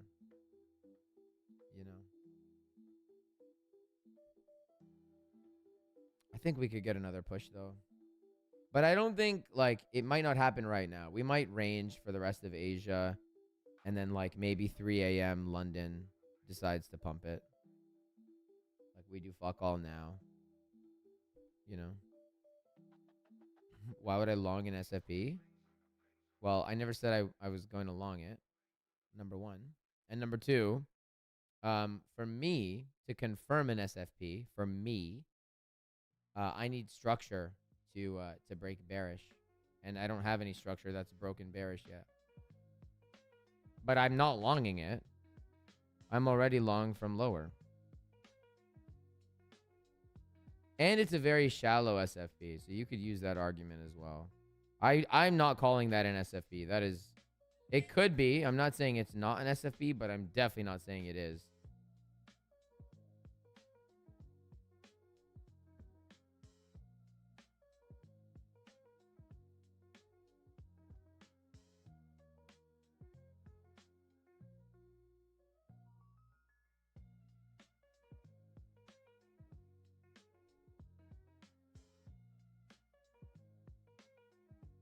All right, I'm getting sleepy. Anybody else getting sleepy?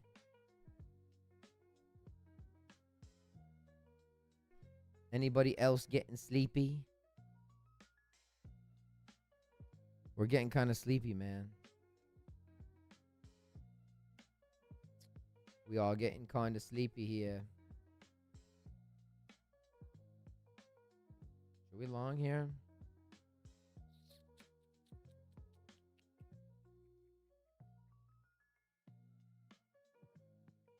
Should we long the top?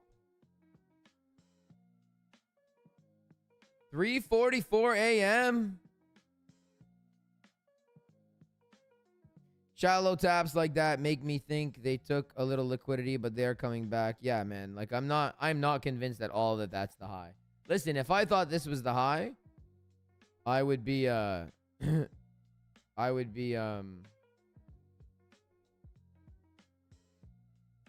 would be locked in, like trying to get into a nice short, but I'm not. I don't think that's the high at all.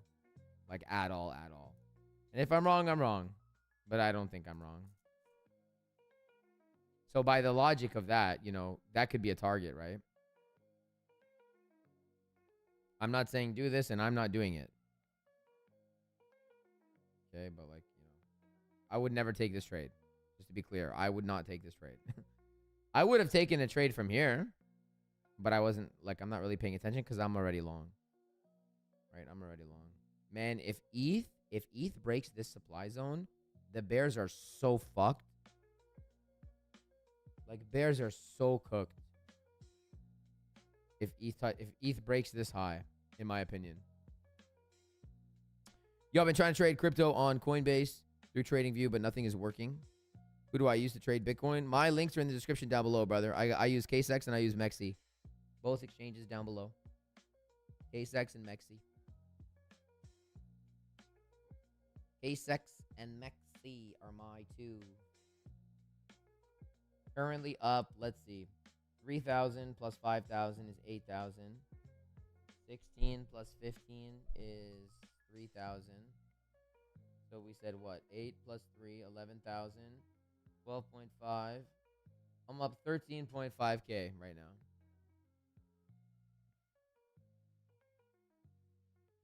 Not bad.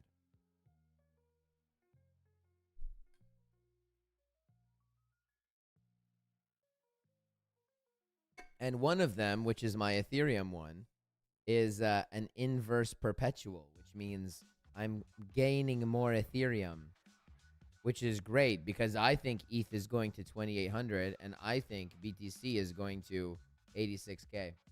And I think it could happen relatively soon. I think in the next couple days we could be there. I know you don't want to hear that noticist.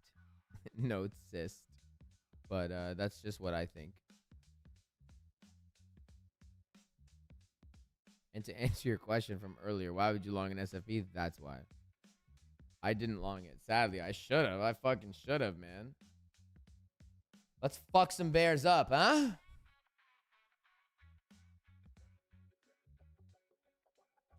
Let's see. What's USDT doing? So we hit it. We did. Okay, it did hit this zone. I thought it could have came to this one, but that's okay. This is live, you know, how I look at USDT. See how I came up with my zone and whatever? Damn, we should have shorted that. I mean, we should like shorted USDT. We should have longed. I should have longed. That would have been a nice scalp. Actually, technically, with my way of trading, there was a long right here. You could have literally longed right here. I did not take this, okay? But that would have been a 5 risk reward right there. Easy. That's an easy trade. Now, in hindsight, don't get me wrong. It's hindsight. But that was an easy-ass trade. And right now, I would have already TP'd. Poor risk to reward. That would have been a great trade. That would have been a great trade. I honestly think that it's longs. I honestly think that it's longs only today. I honestly think that. I think that today's gonna be a trending day. And yeah, couple of days, 86. That's a bar. Lol. I'm going to regret this. I mean, I don't really care, bro. There's nothing to regret or not regret. Like, just trade it. Just don't be weird, you know? You're being kind of weird. Don't be weird. Not, why would I regret it?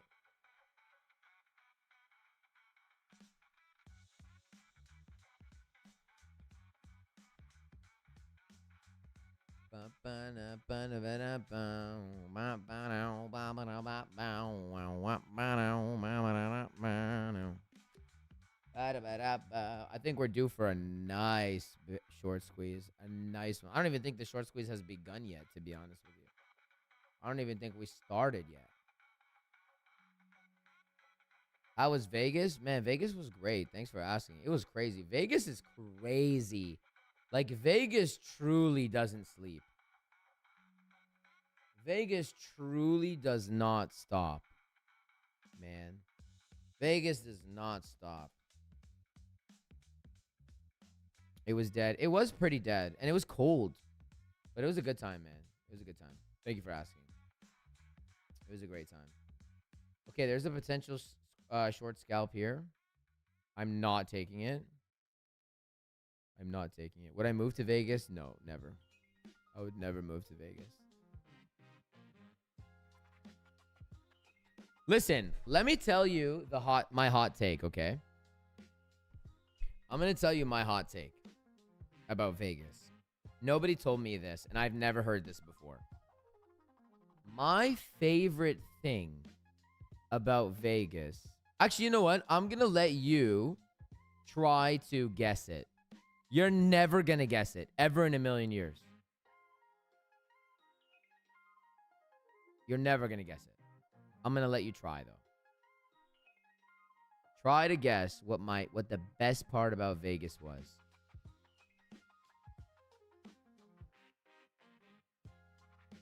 There's a short scalp here, but I don't like it.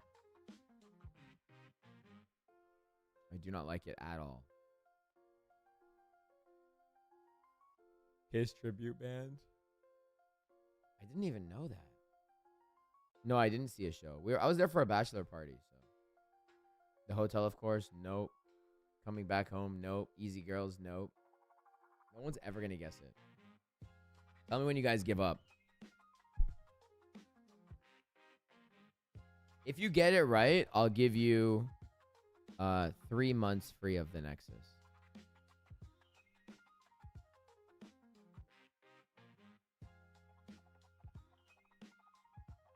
Trading in the casino. I'll tell you this. I did go to the casino, obviously. And I don't really like the casino because I trade. And I have to... like, it's still risk management, right? Like, if I'm in a trade, then I can't gamble because I'm in a trade. So my net in the casino was minus $20. I went to Vegas and I lost $20. Free drinks, no. The food, no. The sushi, no. The homelessness, no. The wedding, no. Shooting guns in the desert, no. But I did shoot some guns. Let's look at that. I did shoot some guns. Look at this. I shot a bear at 50 cal. That was pretty cool. That was pretty fucking cool. Check this out.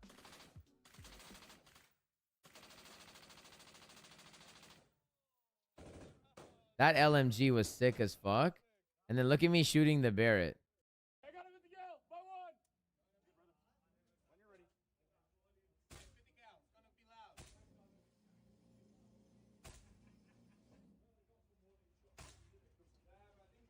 gonna be loud. That shit was sick as fuck. And that was my Barrett shot. Right there. I was obviously aiming for the X. And then this was my, like, other thing. Yo, nobody tells you when you shoot guns that, like, I mean, this is going to sound so obvious, okay? But nobody tells you, like, your fucking scope goes everywhere. Like, you can't see shit. You walk a lot. Yeah, you do walk a lot. You do walk a lot. The gyms and the hotels, no. Business meeting, no. Different types of people you see in the streets, no. Concerts, no. Free drinks, no. I actually hated the food. I fucking hated the food. Okay, listen, you guys, the game's over, right? I'm gonna tell you what it was. The sphere. Yo, the sphere was sick. By the way, it's not the sphere, it's my sphere. I invented the sphere, and I decided that it's my sphere. So if you ever want tickets to my sphere, let me know, and I'll make I'll make it happen. Bungee jump? No, that would have been cool. Cops? No. No. Okay. It's the stupidest answer. Nobody in the history of ever lights, no. Nobody in the history has ever said this. I promise you. Ready? Listen how stupid I am. Look at this. My favorite part about Vegas. You guys are gonna think like I'm really outdoing myself with this one. My favorite thing about Vegas, guys, was the fucking water. Like the drinking water. That shit was H3O. Okay? It was no H2O. It was H3O. Nobody's ever said that. Nobody's ever talked. Yo, I went to Vegas and it was so delicious. The water was H3O. The food was fucking shit. The food was trash. The food was garbage. The water was H3O and it was so good, man. I'm telling you. Listen, bro. It was so good. The water? Like, no one ever talks about that. We're in the fucking desert. No, I swear to you I'm not trolling. I swear to God I'm not trolling. Yeah, I saw the Grand Canyon. It was so good. But I'll tell you this. I'll tell you the problem. I'll tell you the thing, right? Here's the thing. Is that Vegas obviously has no humidity because it's in the middle of the fucking desert, okay? But it was cold when I was there. No, our water is good in Canada. Okay, our water is good, but in Vegas it was H3O. In here it was here is H2O. Vegas it was H3O. No, man, the Vegas food was shit. Miami food is way better. Vegas food fucking sucked. It was horrible. I felt like shit too. Like I felt bad after eating it. Anyway, you're in the middle of the desert and there's no humidity because you're in the middle of the desert. But it was cold when we went, so you don't realize. At least I didn't realize like how dehydrated I guess you got. You know, the water was so good, guys. Honestly, Canada water is way better. In Vegas, you're drinking heavy metals. Listen, I don't know what it was, but it was H3O. That's what I know for an absolute fact. It's cold right now. It's the day. Yeah. Are you in Vegas? Yeah, man, it's cold, bro. I was cold, man. I was cold. I went to a Vegas Golden Knights game. That was pretty cool. We had like pool parties. We did a lot, man. We did a lot. H3O typically refers to the hydronium ion, a positive charge ion when forming. Yeah, that's too math for me, bro. Bro, I live in Vegas. Don't know what you mean about the water. Man, it's because you're used to it, bro. Like, you know what? Don't be such a pessimist. It was so good, dude. I'm so jealous of the water there. So fucking good.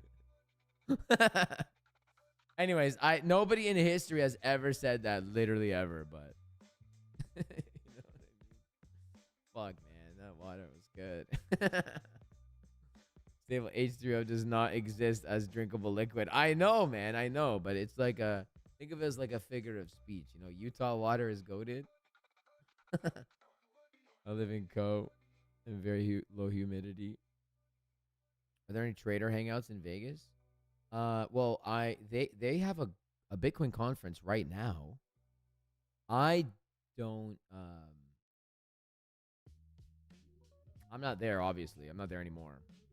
But yeah, they have a conference going on. I think the conference starts tomorrow, if I'm not mistaken. I wouldn't go to something like that. That's just not my. If it was a trading thing, maybe, but I wouldn't really ever go to I wouldn't go to that. There's a blockchain bar. Yeah, I don't know. What do I think about ETH right now? Here's my answer, Tizzy, Lil Pizzy. Here's my answer on ETH, okay? for a while, I've been updating everybody. So we have a clear as day Model 2 distribution on ETH. However, I made the argument that it doesn't make sense to distribute from here. And so when we were down here and we were accumulating, myself and the Nexus got long. So I am long on Ethereum right now. Obviously, we just took profit here because this is the last, in my opinion, the last swing short on Ethereum. This is the last line in the sand for the bears, in my opinion. If Ethereum starts to break beyond 2,400, I think it's pretty much going straight to 2,800. So if the bears are going to step up, the time is now. If you're going to have a swing short, the time is now, in my opinion. However, if it does not do that, then, like I said, I think bears are going to be cooked. And I think that bears are going to be cooked anyway.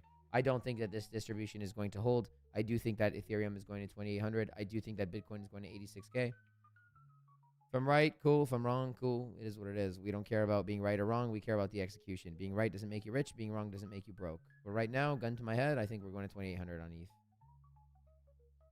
And I've said that the whole time, okay? I'm not being bullish at the high. I was bullish at the lows. I've been bullish on Bitcoin. Let me show you guys. Look. Just so that nobody knows, nobody thinks I'm blowing smoke up your ass, okay? Nobody can tell me, look, 86K. If you go to my Twitter and you go to 86K, look at this. On April 1st, 25 days ago, if you like shorting 68K, you're going to love shorting 86K. Look, April 17th, if you like shorting 78K, you're going to love shorting 86K. Look. Hold on. I have one.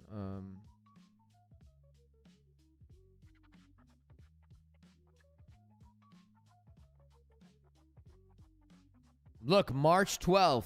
March 12th, guys. March 12th. 68, 86. Now, it went lower than 68. 68, 86. Look, 86 before 60 or I'm gay. March 16th. See what I'm saying? March 11th, 86.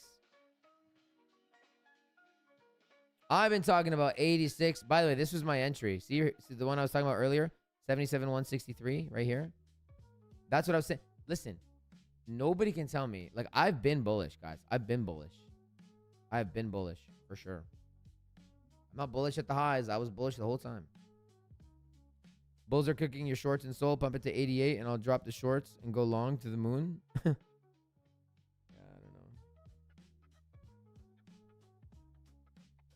There is live 9:30 major announcement, 10:30, 3:30 Michael Saylor. Oh, is this all in the Bitcoin conference? Is the conference going to be like not televised, like YouTube-avised? Is that going to be like a public thing? I don't really, bro, I don't follow any of the conference shit. I don't follow that shit. I don't care. I'm long on Doge. I'm long on Hype. Funny enough. Very random coin to be long on, but I am long on Hype. And I'm long on ETH, and I'm long on Bitcoin. And I have no intention on closing. I've taken my profits, so I'm already up. I'm good. I have no intention on closing. I think that we can go much, much higher. And I think we can go higher this week, to be honest. I do think we can go higher this week. I do think so. I do think so. Let's check Solana. I haven't checked Sol in a very long time. Sol came into our short zone as well. Still putting in higher lows and higher highs. I haven't been trading Sol. I used to trade Sol pretty frequently. I haven't really been trading it because I didn't really like any of the price action in this entire range. I haven't really traded any of this, like I said, you know. I like my new colors here on the value area, though. Yeah, so I haven't been trading it. There was a short here, but I missed it. You know, 2 a.m. I did not get that short. But there was a short there. You know, decent scalp, I guess. Nothing about the alts have been, like, fun to watch. Or fun to trade. I think Dogecoin can have a huge, huge move to the upside. Huge move. Like, I think from here, Doge can go. Here's the summary. If you're just clicking in, okay, and pressing the like button for me. Here's the long story short, okay? I'm going to summarize what I've been saying. You know, Bitcoin is overextended to the downside. We're due for a bear trap. We're due for some bear liquidations, okay? The majority of the market is net short. We can see that via the funding rates. But anyways, I don't trade based on funding rates alone. We are due for a serious,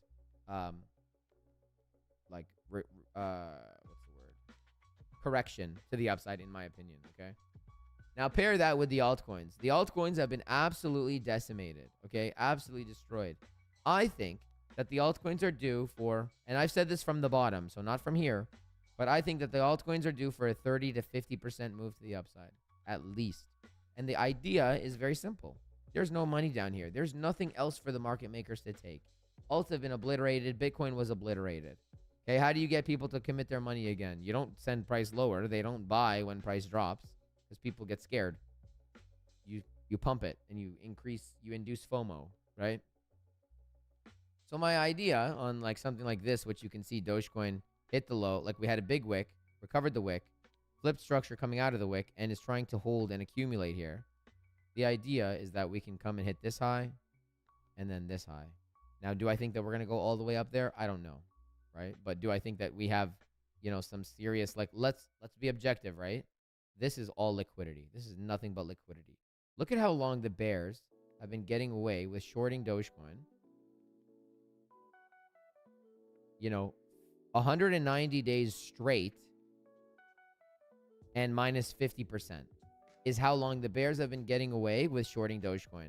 You could argue this. Fine.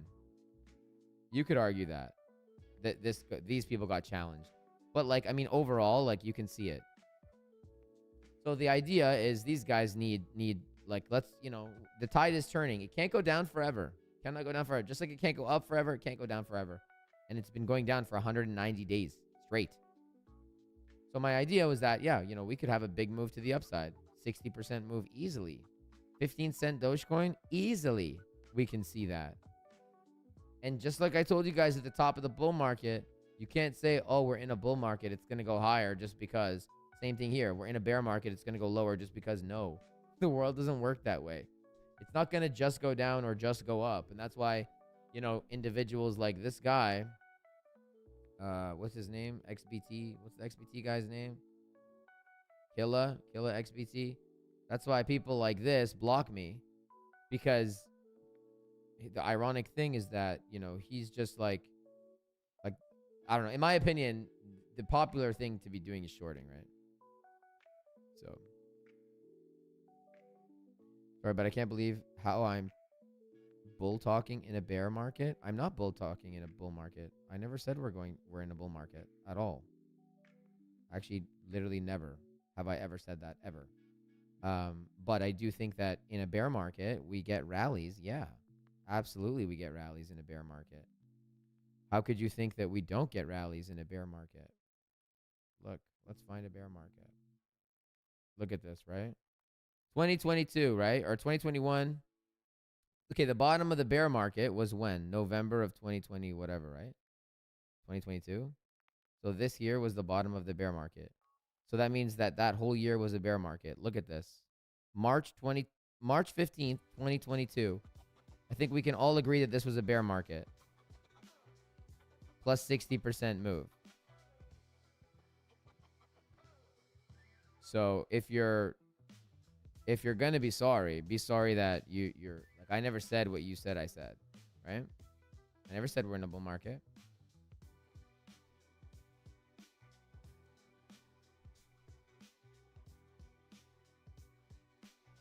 Actually,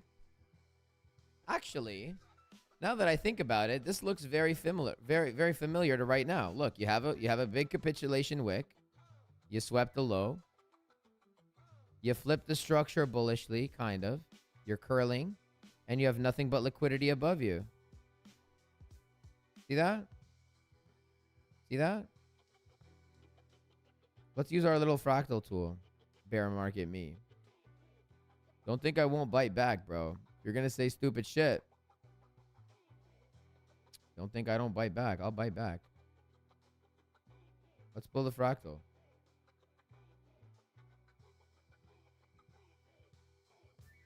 Yeah, I'm long on Doge, bro. I'm long on Doge. 100% I'm long on Doge. Look at this. Move it over. Same thing. We're going to be very objective, okay? We're not going to be emotional like that, like our friend in the chat here. Oh, my days. Where are we, bro? What the fuck? Look at this. Big capitulation wick. Big capitulation. My God. Big capitulation wick. You know, big pump out of it. Obviously, it's not going to be 1-to-1. Big pump out of it. come down to sweep that low, came down to sweep that low right here. This, I imagine, is right here. I'll put it above. Come back down to sweep the low, flip the structure, curl up when you have all this liquidity, curl up when you have this liquidity. Damn, bro. I can't even believe that you made that comment. That was a stupid-ass comment. Truly, like, very, very foolish thing to say. Very foolish. Been following you since January, and I haven't missed a call. Great seeing you streaming. Would love to join the Nexus one day. Thank you, Wayne. I appreciate you, man. Appreciate you. Yeah, I've been pretty spot on, man. I've been pretty spot on. And I'm not always spot on. I'm not always spot on, you know. Definitely not always spot on. But I appreciate you, man. Appreciate you. Bears lose their mind when I talk about a pump. Bro, it's right now, if we're going to talk about animals, there are two animals. There are the bulls and then there are the sheep. If you're bears are just a sheep right now. That's all it is. And it's fine, like, to each their own. You know, you guys do you, but in my opinion anyway. But yes, I'm long on Doge. I'm long on this. I thought, look, I'm long on ETH. I'm long on Bitcoin. I'm long on Doge, and I'm long on Hyperliquid. Those are my 4 positions right now. Sold to the moon. Ben Cohen calculated that BTC trends higher longer in bear markets. Then it trends lower and trends higher less time. Yeah, I saw that actually. I saw that. I did see that. That's true. That's a true point. Listen, guys, like, look, and you can tell me what you think. You know, everybody's entitled to their own opinion, right? Majority are bullish. You are the sheep. Okay, bro. Listen, short it then. White Phoenix is bearish? Yeah, Phoenix is bearish. That's okay. I'm not. I like you too, Rudy. Anyway, here's what I think, right?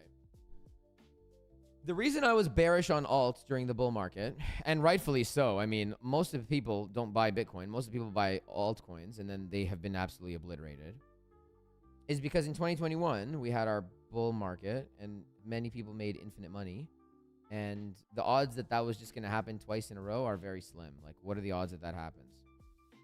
So I bet against it, and thankfully I bet against it, and thankfully I didn't listen to everybody else, because I was 90% cash.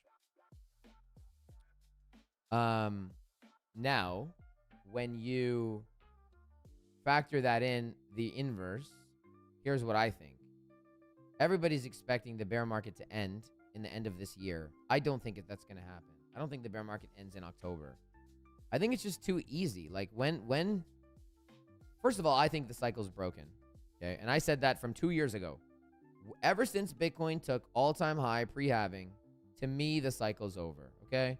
If you disagree with me, that's fine.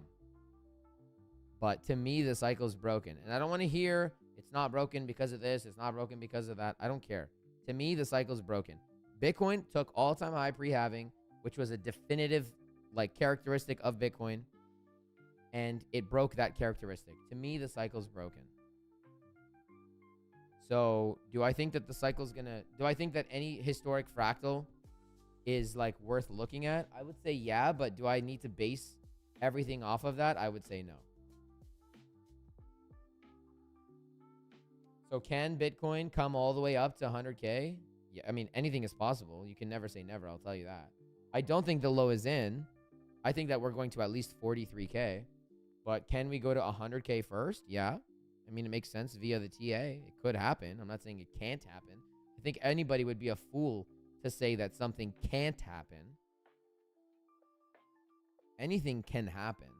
And just like I thought that retail was too entitled on the way up when it comes to the altcoins, I think that right now the bears are too entitled, like thinking that every single bear market's going to be the exact same, which was a primary base case off of like why I think everything has been a bull trap. Right? Our friend Ryan just says we have liquidity down, and that's absolutely the point. Like, why haven't we gone for this yet? That's bull trap behavior, in my opinion. So I think BTC high isn't in, but USDT bottom is in on this pullback. Maybe, man. Maybe. I don't think so, but I could be wrong. Could be wrong. And that's okay, because being right doesn't make you rich and being wrong doesn't make you broke. So it's all about the execution, right? We're sitting here, we're chatting. Nobody's putting their money on the line unless you are. I'm already in, and I'm already in profit, so fool by me. It's easier to fool people than to convince them that they have been fooled. That is true. That is true. And again, I reserve what I said earlier. Despite what Notice says, saying that I'm the sheep by being bullish, I respectfully disagree, bro. Everybody's shorting. Look at funding rates. Forget what I think and what you think, right? You saying majority are bullish is subjective, and me saying majority are bearish is subjective, right? What we're seeing on X is subjective. It's subjective to what your algorithm gives you. But if you look objectively, let's be objective. Let's look at data, right? Facts don't care about your feelings. And the data objectively is that the majority are shorting. This is your overall funding rate across the board. The majority, now I'm bullish without it. I don't care about the funding rate per se. But the majority across all of the exchanges on Bitcoin are shorting. This is not my opinion. This is a fact. Look, this is green. Green is a fact. This is red. Red is a fact. The majority of people are shorting. It's not my opinion. Now, how what's the word I'm looking for? How credible is this source and this data? That I don't know. So I will give you that. I don't know how credible this information is, but based on this CoinGlass, whatever CoinGlass is, it seems credible. A lot of people use it. But based on CoinGlass, funding rate is negative. Funding rate is BS. Okay, well, if you want, bro, listen, all love, man. On my end, all love. If you think that, then short it, bro. And good luck. And I don't say good luck condescendingly. Like, short it. Do your thing. I'm not telling you you're wrong to short it. I'm not telling you you're wrong to be bearish. You do you.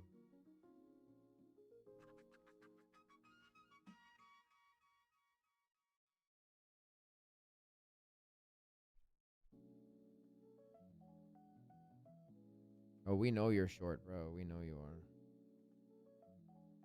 Believe me, we know.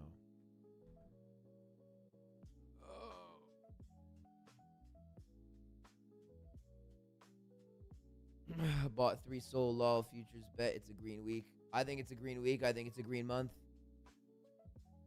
I think selling may walk away. People are going to get smoked. Do I trade Euro USD? No, I do not. Just posted a pic in my general Discord showing more are short than long.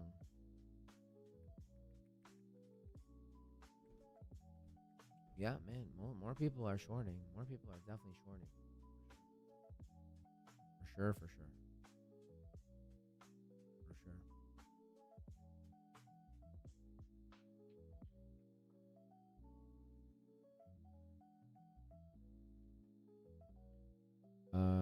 Wait, where did I skip you? No, I don't trade Euro USD. Yeah, I am always short. I'm 5'2" 3/4.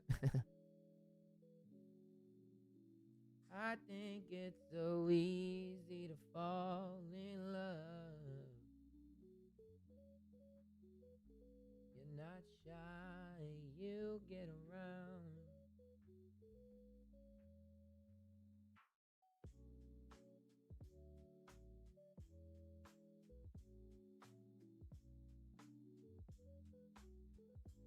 Give trade. Bro, like there's what do you want? What do you like there's no trade right now.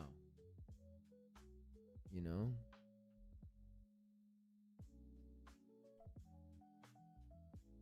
What do you want me to tell you? I'm not bearish yet, so I don't have a short yet. And you're at literally the high. What do you want me to tell you?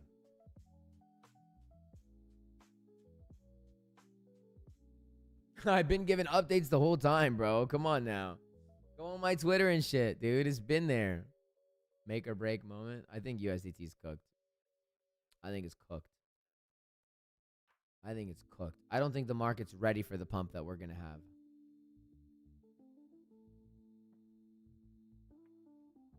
I do not think that the market is ready. Is it possible to still get in on the Doge long? Well, here's the thing, man. I'll give you my opinion, and then you do as you please. Because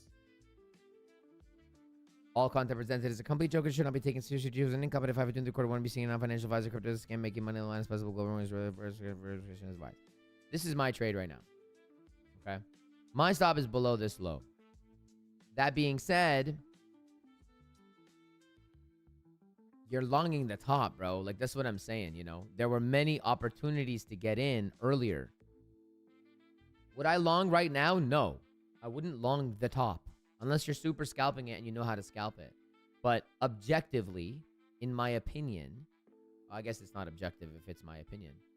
But I do think that Doge, here's what I would do. If I were you, this is what I would do. This is supply. I do imagine we will find some reaction in this supply. So what I think will happen is Doge will come up to this high. Let's say 11.3. And then it'll put in a higher low. And then here you can look to long. And this long, you can take it up to 15 cents, maybe 16 cents. That's what I think. That's what I think. That's what I would do. But do I have that trade right now? No, because I don't have the movement yet. But do I think that the entire market is due for an aggressive pump? Yes.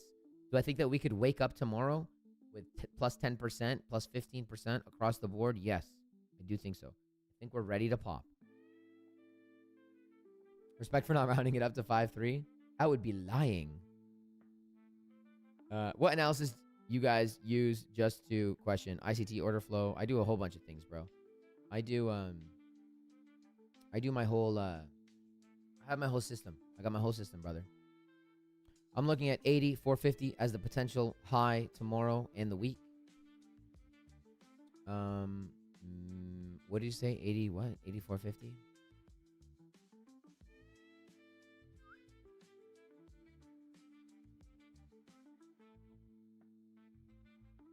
$84.50. What do you have at $84.50? I have 80.9 is my first, like the first level. What do you have at 84.50? Oh, this line? No, that's not even. Oh, maybe you're on a different exchange. This line here? 8,500? Yeah. Yeah, I could see that. I could see that. I definitely could see that. I could see that.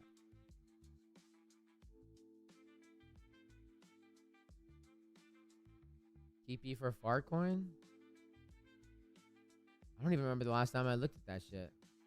I haven't looked at any alts at all, by the way. I've strictly been trading BTC and ETH. And then I was doing a little bit of futures. And I'm going to go back to futures too. Because TP for Fartcoin. Wow. I mean, they're not really giving a lot to work with, huh? Okay, obviously, if we can make it up to these highs, which I think we can. Seems like a pretty easy move. 128%. That's obviously a TP. Here's what I would do. You do you. Here's what I would do. No matter what, you have to NNTP, which is an abbreviation I created called non-negotiable take profit. So 0.4751. If we get up there, that is a non-negotiable take profit. See you later, bro. Have a good one. Have a good one. Thank you for coming by. If we make it up there, that is a big, like a very big if, okay? The next one, I mean, we'll call that the final TP. Call that the final TP. And then this one here, you have to TP on this high. You have to. You have to TP there. Here, this is what I would do. You do you. This is what I would do. These would be my 3 TPs. Right there. So I would go 2519, 3327, and then 4751. If we make it up there, right? Like, that's a big if. This is a big move up. I'm not saying we're going up here.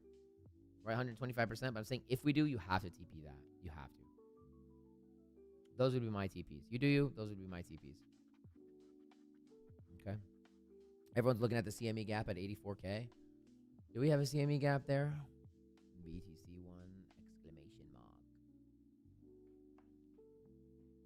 84K? Wait, are we in a CME gap right now? Where's the CME gap at 84K? Oh. Oh, like this is the CME gap? I guess it's from this candle to this high, like this whole thing? That whole thing's the CME gap?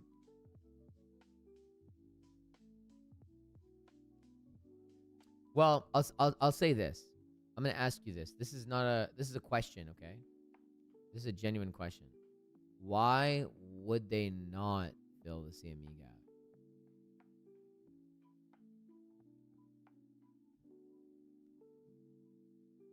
Like, why wouldn't they go for it right now? You're already halfway through or a quarter way through. Why wouldn't they go for it?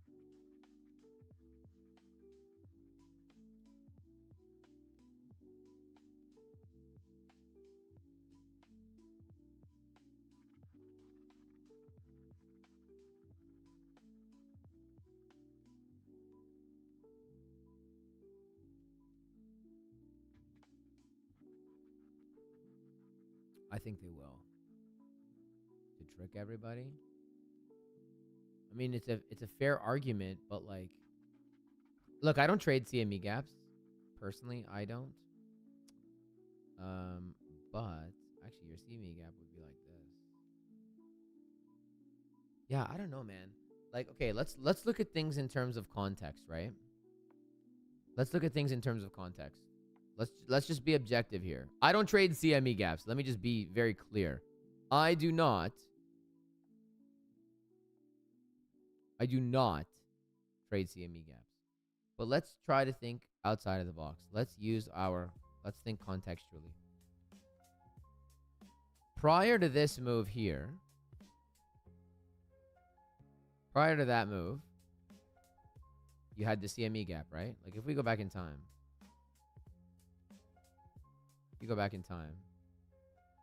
we had left the CME gap.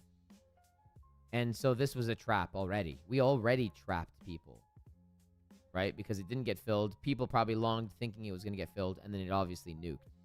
So this CME gap, let's be objective. This CME gap has already been trapped.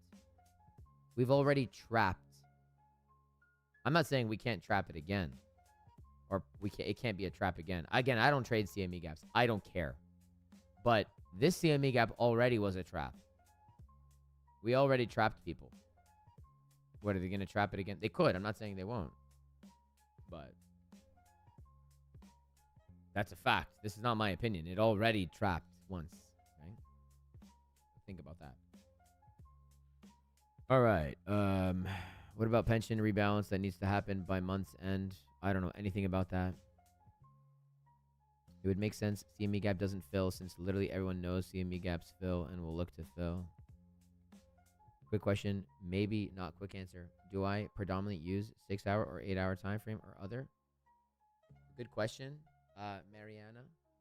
And the answer is I don't use any of those. Okay? So I will answer your quick question with a complicated answer that I hope I articulate well enough for you to understand. I don't believe in time frames. Okay, listen. I'm gonna tell you guys this, man. To the perma bears in the chat, to the people that, you know, don't fuck with what I say and are, I mean, it's very evident how mad people are on this rise. And like I said in the beginning of the stream, I've never gotten as much hate as now. And it's weird because I've never been as correct as now. It's like people are hating me for being right because it goes against what they thought. But like what? Like, okay, I'm telling you what happened. So why are you mad at me? But anyway, they're gonna hate this. The people that I'm referring to are gonna hate what I'm about to say, right? Like when I say shit like I don't believe in CME gaps, I don't believe in liquidation heat maps, I don't believe in funding rate. Like I don't care about that stuff. They're gonna hate what I'm about to say. I don't believe in time frames. Okay, for me, it's not about the time. Okay, it's not about the time. It's about the price action always for me. Okay. It's about the price action. So do I use 8-hour, predominantly 12-hour? I don't use any hour predominantly. I'm looking at the structure. So I'm going to give you an example. This is my up structure right now on Bitcoin. It's low, it's high, it's low, it's high, it's low, it's high, it's low, it's high, right? Everything aside from this, like I am looking at this, like this is my structure regardless of the time frame. I don't care about the time. I know that we're in an uptrend. Okay, and before before the people fucking hate me, I know we're in a macro downtrend. That's not what I'm talking about. From what you can see on the screen, we're in an uptrend. So I don't care. It's not about the time frames, right? It's about the price action. It's always been like that for me. Yeah, that's kind of like the best way. Like it's not about the time frames, you know?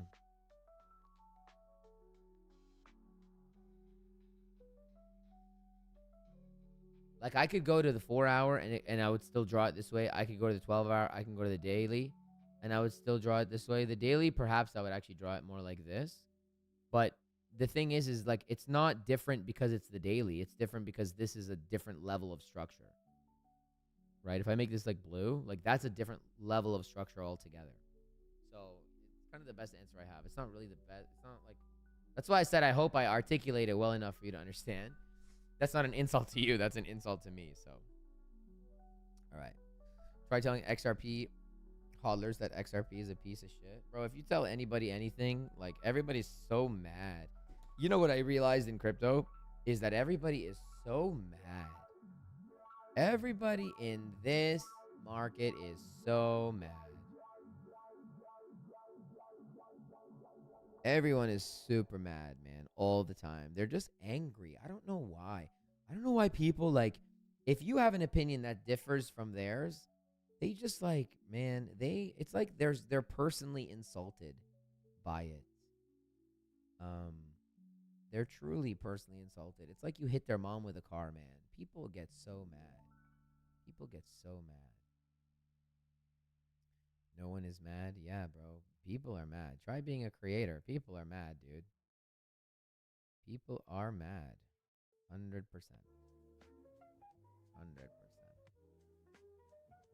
People are mad. Okay, what was I gonna say? BTC swing short. I think 74,595. What do I think? 74,595.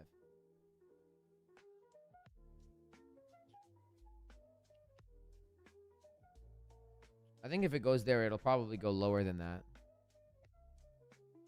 Probably go lower than that. I was targeting 72.5 earlier last week. I wanted 72.5, but I didn't get it. Shit is so bullish that I didn't even get that. Soul's gonna blow up. I think the whole market's gonna pop, bro. Should we do some singing? A little bit?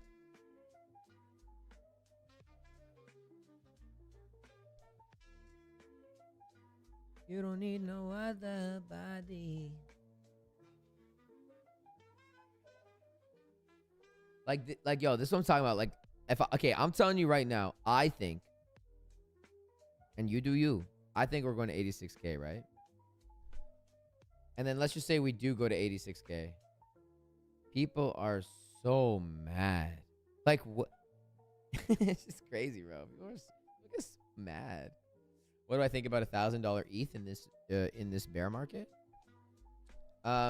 Here's what I think about Ethereum. So the reason I'm partly bullish, well, not partly, but I bought spot ETH. Okay, I don't buy in bull markets, guys. I buy in bear markets. And look at my zone that says all in on ETH. Okay. Now that being said, do I think that ETH can go to $1,000? Yes. I bought ETH at 1,700. Okay. I actually bought pretty much the exact low. I bought it at like 1,763 or something. So we're up pretty good on the spot ETH. But here's what I'm going to say. Do I think that ETH sub $1,000 can come? Yes, I do. I do think so. And I absolutely think so, for sure. And technically, that would be your target based on this SFP. Okay? So do I think so? Yeah. And do I think that if Bitcoin goes to 43K, that ETH is going to be sub 1,000? Yes, I do. So am I going to sell this Solana or sorry, Ethereum, or am I going to hold it to all-time high? No, I'm not holding it to all-time high. I'm selling it. I treat my spot like trades. I don't hold it and I hope for the moon. So do I think that $1,000 Ethereum can happen? Absolutely, 100%. I do think that it can happen. Yes. Yes. And I think that it can go decently lower than that, actually. I think it could go to like 400, 500. Maybe like 600, 700. Am I saying it's going to happen? No, I'm not. I'm not. I don't know if it's going to happen. Can it happen? Yes. Am I more open to the idea that the low of Ethereum is in over the low on Bitcoin being in? Yes, I am. Because alts are down a substantial amount. Alts have been absolutely hammered. And as you can see by my box, this is my all-in level on Ethereum. So, does it need to go to sub 1K? No. Would I marry that idea? No. Do I think it's possible? Absolutely. Absolutely, I do. Do I think it's likely? I don't know yet. I don't know yet.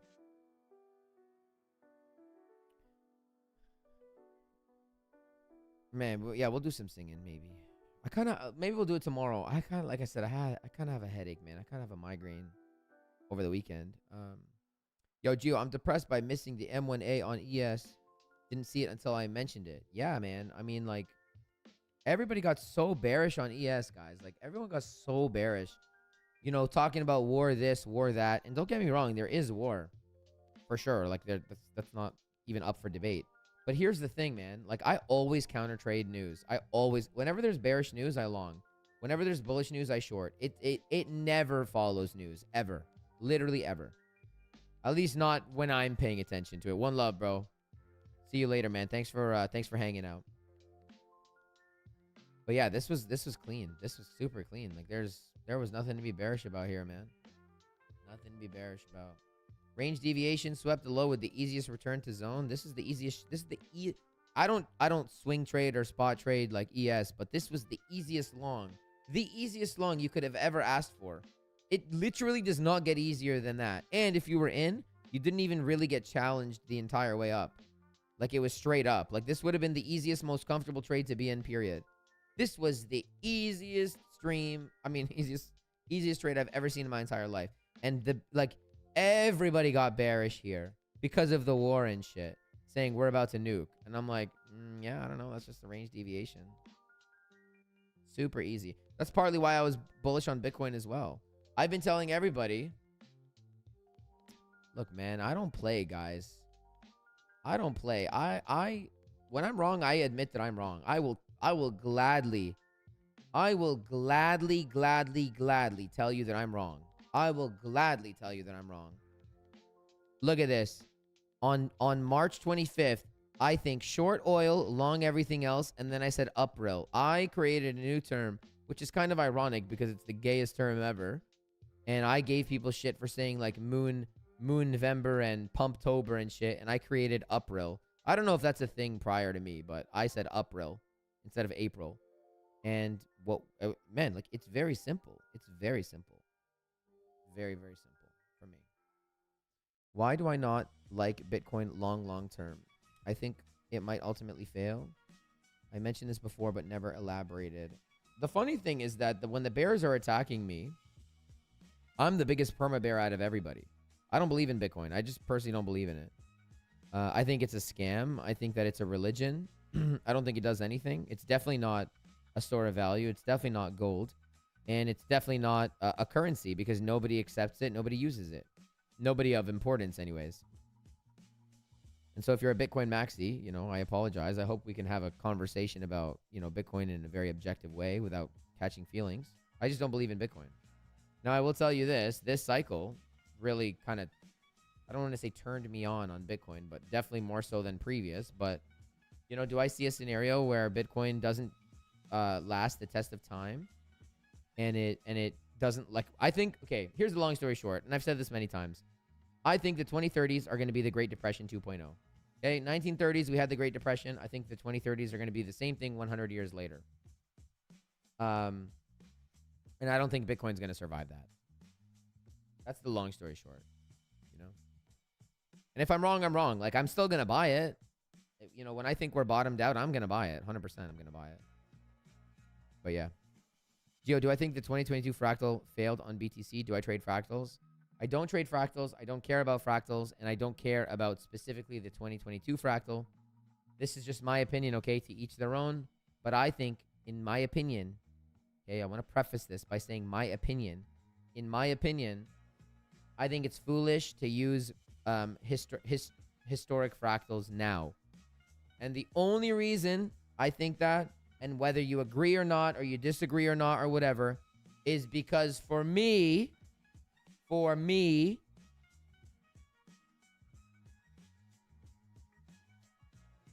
the cycle is broken.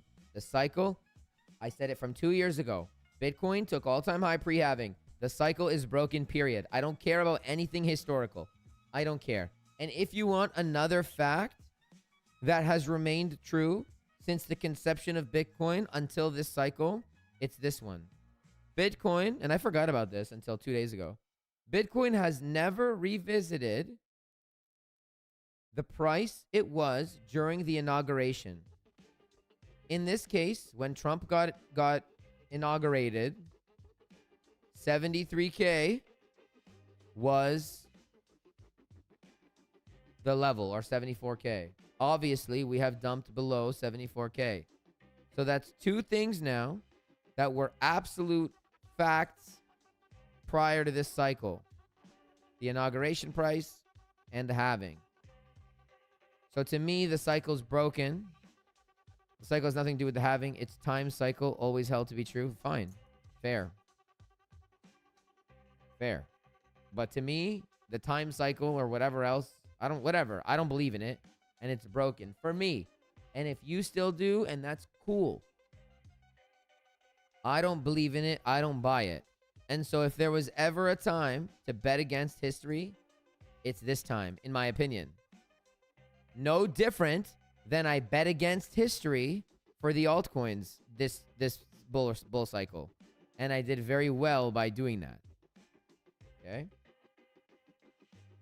So, you know, to each their own. You think how you like. I think how I like. All in respectful ways. To me, the cycle's broken. All history. No, I know I'm not saying you're angry, but I'm saying in general, because people have given me shit for having an opinion. So, to me, the cycle's broken. I don't care about fractals. You know, the narrative is way different now versus then anyway. Right?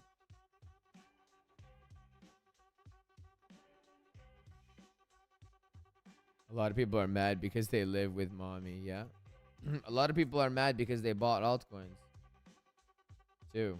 They got smoked on alts. And I was here like, listen, you guys do what you want, but I'm not buying alts. And everyone's like, Gio, you're an idiot, blah, blah, blah. And then I ended up being right. But I was wrong about Bitcoin. For sure. Like, I didn't think Bitcoin was ever going to go to 100K. You're not related, but for you, who's my best student? Who's the best student? For you, it's Alex.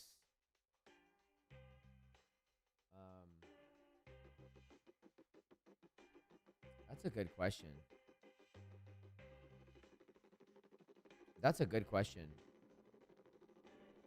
I would say I have many good students, man. I don't want to call them students. I'm not above anybody. I have a lot though. There's a lot of good traders in here. But I would have to say, okay, Firefly, aka Dominic, he really picked things up very quickly. He picked things up very fast. Dom is very good. Dom is very good.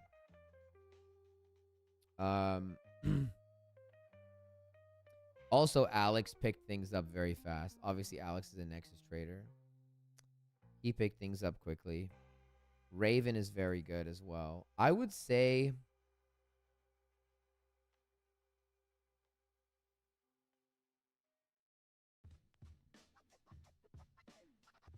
I would say Raven, but Raven trades differently than me. He's more of a swing trader.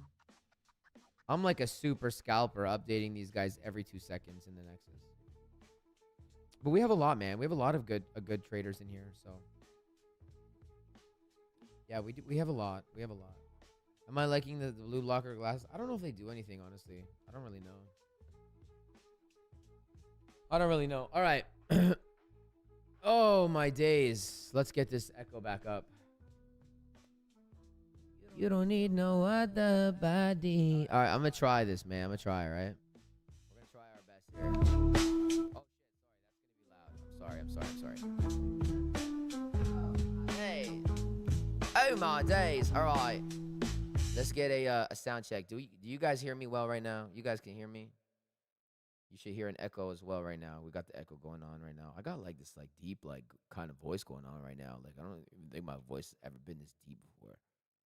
It's like super deep right now. You know what I mean? Like I don't know if I could do this like in the middle of the day. Like this is like a late night / early morning kind of thing, you know? Like my voice is like super deep right now. All right, come on now. Hold on. Oh no. I'm not warmed up at all, but we're gonna try this. You don't need no other. Hold on. Hold on for a minute. Did you say that you want me now? I wanted you the moment that I saw you turn around. Why don't we just turn the lights down? I'm dying to explore ya.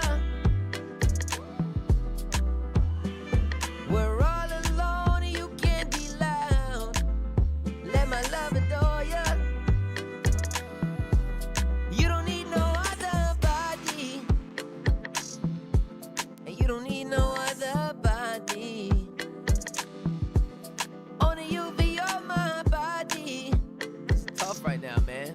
Only you be. Oh, this is tough right now, guys. Come on now. I was waiting for this moment. This is tough right now. I'm not gonna lie. Be by your side.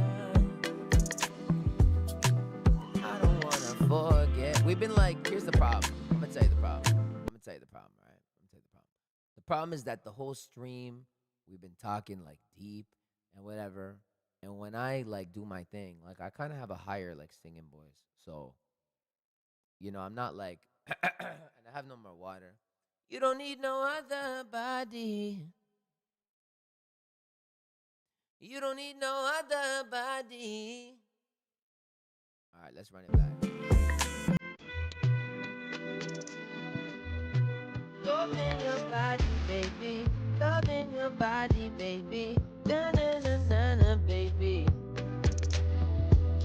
I'm so in your body, baby. Na na na na na, baby. I just want. Ready? And you don't need no other body. You don't need no other body. Only you be on my body. Only you be on my body. Hold on for a minute. Did you say that you want me now? All right, let's do it properly. I wanted you the moment that I saw you turn around. No, man, I wish I could be a singer. Why don't we just turn the lights down? I'm dying to explore ya. We're all alone, you can't be loud. Just let my love adore ya. Oh yeah, you don't need no other body. You don't need no other body. And only you be on my body. Only you be on my body. You don't need no. All right, my friends. This is where I will love you and leave you. Hopefully, I will see you guys in the morning. Stay happy, stay healthy, stay wealthy. Thank you for kicking it with me. Sorry to hurt your ears there. Will I be part of Phoenix's group? Listen, man, Phoenix and I are homies, bro. All right? Whatever Phoenix is doing, I don't know what he's told you guys and what he hasn't told you guys. But Phoenix and I are going to be working together. You know, he's already in the Nexus. He's been a little bit busy, but he's in here. You know, he's in here. His perma bear ass. He's in here.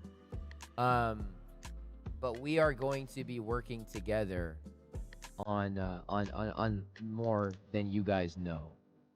So, to answer your question, am I going to be part of his group and Discord? We'll talk about that. Him and I are, you know, we gotta figure out what we're gonna do. But we are going to be working together, yeah. Is it gonna be in the Nexus? Is it gonna be in his thing? Is it gonna be like a duo thing? I don't know yet. But we have to discuss. And when we know, we'll let you know. All right? My dearest friends, thank you for kicking it with me. Stay happy, stay healthy, stay wealthy. All right? Be good, stay safe. One love. And thank you guys for a great stream back, you know. We'll keep doing it. I hope. Yeah. Y'all be cool, I'll be cool. But, you know, it is what it is. One love. Listen, the outro music might be loud, okay? I don't know. I haven't streamed in a long ass time. I stream every day in the Nexus.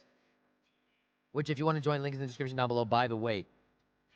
But have a good night. Trade safe. Be good, okay? And if this is loud, be prepared. I'm sorry. Okay, you might want to turn it down. One love. See you next time. Set my heart on fire.